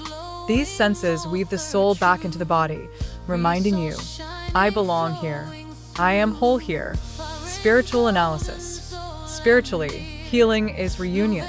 It is the scattered fragments of the self returning home. Practices open the door. Healing steps through it. Each laugh, each tear, each compassionate glance in the mirror is evidence that your soul is no longer fragmented. The witch's whisper glows like sunlight warming your face. Beloved, healing is not forgetting. Healing is remembering who you are beneath the wounds. You are not broken, you are becoming. Each gentle moment is a thread pulling you back into your wholeness. Trust it. Let it hold you. Healing ripens slowly, like fruit on a tree. At first, it is only small signs, softer breath, easier sleep, lighter shoulders. But over time, these threads weave into something greater. You realize you are not only surviving, you are beginning to live again. The daughter's hug. A woman told me that her healing revealed itself in the way she hugged her mother. For years, resentment had stiffened her body. But one day, without planning, she embraced her mother fully, feeling her warmth instead of her anger. It wasn't that the past disappeared, she said, but I could touch her without the old poison flooding me. That felt like a miracle. Healing does not erase the wound. It allows love to flow around it. The man and his silence. For another, healing came as silence. He had once feared quiet, filling every moment with noise. But now, after months of ritual and breath, he found himself sitting in stillness without panic. I realized, he said, that silence no longer meant emptiness. It meant space. And in that space, I felt safe. Silence transformed from enemy to sanctuary. That shift was his healing. The teacher and her voice. A teacher discovered her healing when her voice stopped trembling. She stood before her students, speaking not with fear, but with steadiness. The words were simple, but she felt her soul standing with her. She said, for the first time, I didn't just teach. I was present. I was whole. Healing is not only what happens in private, it is how your presence begins to radiate in the world. Sensory wholeness. When healing settles, the senses align. Sight. You see yourself as part of the landscape, not separate from it. Sound. Voices feel harmonious, even if imperfect. Smell. Familiar scents bring comfort, not ache. Taste. Nourishment feels sacred. Touch. Your own body feels like home, not a burden. Healing is not the absence of scars. It is the realization that scars are part of your map. Spiritual analysis. Spiritually, full healing is integration. The wound is acknowledged, the pain remembered, but neither controls you anymore. You carry the past as part of your story, not as your prison. The witch's whisper rests like a blessing. Beloved, you are not broken pieces to be glued together. You are a mosaic, and every shard, every wound, every scar has been set in light. Healing is not erasing. Healing is becoming. You have returned to yourself. You are whole, toward transformation. And when you taste this wholeness, something shifts again. Healing is not the end. It is the threshold. Once the soul has mended, it is free to move, to grow, to choose anew. This is the path toward transformation, not only being repaired, but being reborn. 19. Transformation. Healing stitches the soul back together, but transformation is when that soul begins to move differently in the world. It is the shift from merely surviving to consciously choosing. You feel it first in the smallest of decisions, and then suddenly you realize your entire direction has begun to change. The daughter who said no. A woman shared that her transformation began with one word: no. For years she had bent to everyone else's needs, family, friends, colleagues, terrified that refusal would mean rejection. But one morning, when asked to take on yet another burden, she heard herself say, calmly but firmly, No. At first, she panicked. Her chest tightened. Old fears rushed in. But then nothing happened. No abandonment, no collapse. She was still standing.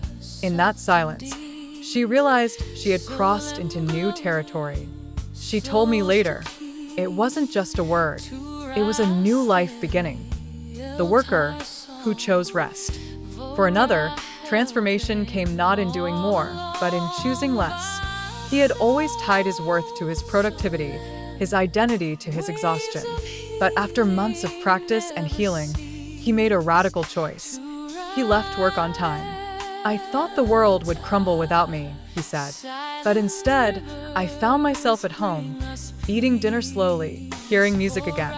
That's when I knew I had stepped into a new life."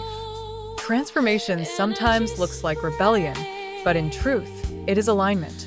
The teacher who spoke her truth. A teacher's transformation came the day she stood before her students and admitted, "I don't have all the answers." For years, she had hidden behind control, afraid that vulnerability would diminish her authority. But instead, her honesty deepened their respect. She said, "It felt like I had shed armor I no longer needed. My voice was lighter, my presence fuller. That was the day I knew I was free." Sensory signs of transformation. Transformation alters the senses too. Sight. The world looks brighter, edges sharper, possibilities clearer. Sound. Your own voice carries weight, steady and unshaken. Touch. Your body feels less like a prison, more like a companion. Breath. Inhales feel expansive, like space has opened inside you. Movement. Each step feels chosen, not forced. It is not just that you are healed, it is that you are moving as someone reborn. Spiritual analysis. Spiritually, transformation is initiation. Healing closes the wound, but transformation is the passage into new identity. It is the soul saying, "I no longer live as the wounded. I live as the becoming." The witch's whisper steadies, fierce but loving. Beloved, transformation is not leaving yourself behind. It is claiming yourself fully. Every choice you make from truth is a spell of liberation. Every action aligned with your soul reshapes reality. You are not changing into someone else. You are finally becoming who you were meant to be. Transformation rarely announces itself with fireworks. It creeps into the ordinary, reshaping the way you speak, the way you choose, the way you carry yourself through the day. What once felt impossible begins to feel natural. What once was survival becomes living. The mother who rebuilt boundaries. A mother told me her transformation came in the way she parented. For years, she had believed that love meant self-erasure, that every ounce of her energy must go to her children. But after healing, she began to set boundaries. She said no to tasks that drained her. She asked for help when she needed it. At first, guilt gnawed at her, but then she noticed something unexpected. Her children grew calmer. They mirrored her steadiness. "I realized," she said, "that loving them didn't mean destroying myself. My boundaries became their safety."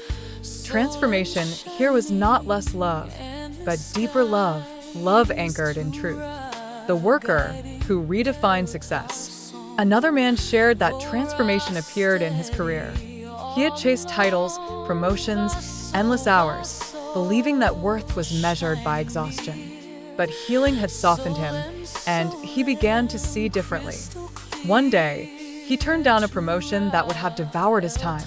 Instead, he chose a smaller role that allowed him to paint again, to cook meals with friends, to feel his life. He told me, "It shocked people. But for the first time, I wasn't performing success, I was living it." Transformation sometimes looks like loss from the outside, but inside it feels like freedom. The teacher who chose honesty and love.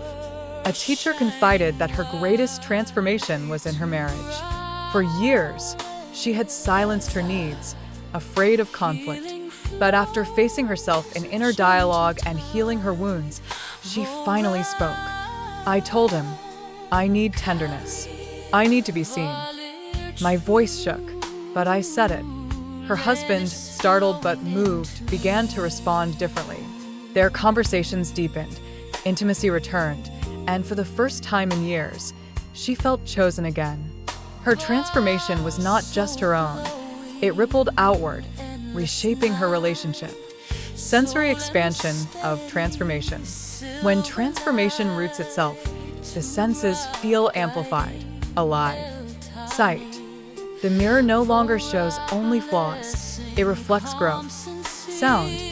Conversations feel richer, layered with meaning. Touch. A handshake, a hug, even the brush of wind against skin feels like connection. Breath. Your lungs expand without effort, as though the world itself is welcoming you. Movement. Your steps feel lighter, your gestures freer, as if you are dancing through ordinary days. This sensory expansion signals that you are no longer surviving, you are participating in life. Spiritual analysis. Spiritually, transformation is alchemy. The raw lead of suffering has been transmuted into the gold of wisdom. Every choice aligned with truth reshapes the pattern of your soul. The witch's whisper rings with clarity, both tender and fierce. Beloved, do you see how the world bends when you stand in truth? Transformation is not escape, it is creation. With every boundary, every refusal, every word of honesty, you are remaking your life in the image of your soul. This is your power. This is your magic. Transformation is not a single moment. It is the accumulation of choices that reshape who you are. And as those choices weave together, something greater emerges, a life that no longer mirrors your wounds, but your wholeness. The daughter who walked away. One woman told me her transformation crystallized the day she walked away from a toxic friendship. For years, she had stayed, bound by guilt and fear. But after healing, she found the courage to leave. She said, "The silence afterward was terrifying. But then I realized it was not emptiness. It was space for me to grow." Her departure was not an ending, but the birth of new freedom. The worker who dared to dream. For another, transformation meant daring to dream again. He had once buried his passions beneath survival, but with healing, he picked up his guitar, began to sketch, enrolled in a class he had always wanted. It wasn't about achievement, he said. It was about remembering I am more than labor. I am alive to create. Transformation is not just about shedding pain. It is about reclaiming joy. The mother who forgave herself. A mother shared that her deepest transformation was forgiveness, not of others, but of herself. She looked back on years of exhaustion, anger, mistakes, and whispered, "I forgive you." She told me, "I thought forgiveness was something others had to give me, but when I gave it to myself, I felt like my entire body exhaled. I could finally move forward." Transformation is not perfection, it is release. Sensory fulfillment of transformation. When transformation has ripened fully, the senses align into fulfillment. Sight. You no longer look for proof of worth. You see beauty as reflection of your own. Sound, silence, music, voices, all become part of your harmony. Touch. Every embrace feels like belonging, even the embrace of solitude. Breath. Inhales feel like receiving life. Exhales feel like offering it back. Movement. Every step feels like participation in a dance larger than yourself. This is not the absence of struggle. It is the presence of flow. Spiritual analysis. Spiritually, transformation is rebirth. The self that once lived in shadows steps fully into light. You are not someone else. You are more yourself than ever. The witch's whisper shines like firelight, steady and fierce. Beloved, you are no longer the one who only survives. You are the one who chooses, the one who creates, the one who dares to live in truth. Transformation is not the end of pain, but the birth of freedom. You are becoming your own dawn, toward integration. And yet, even transformation is not the final step.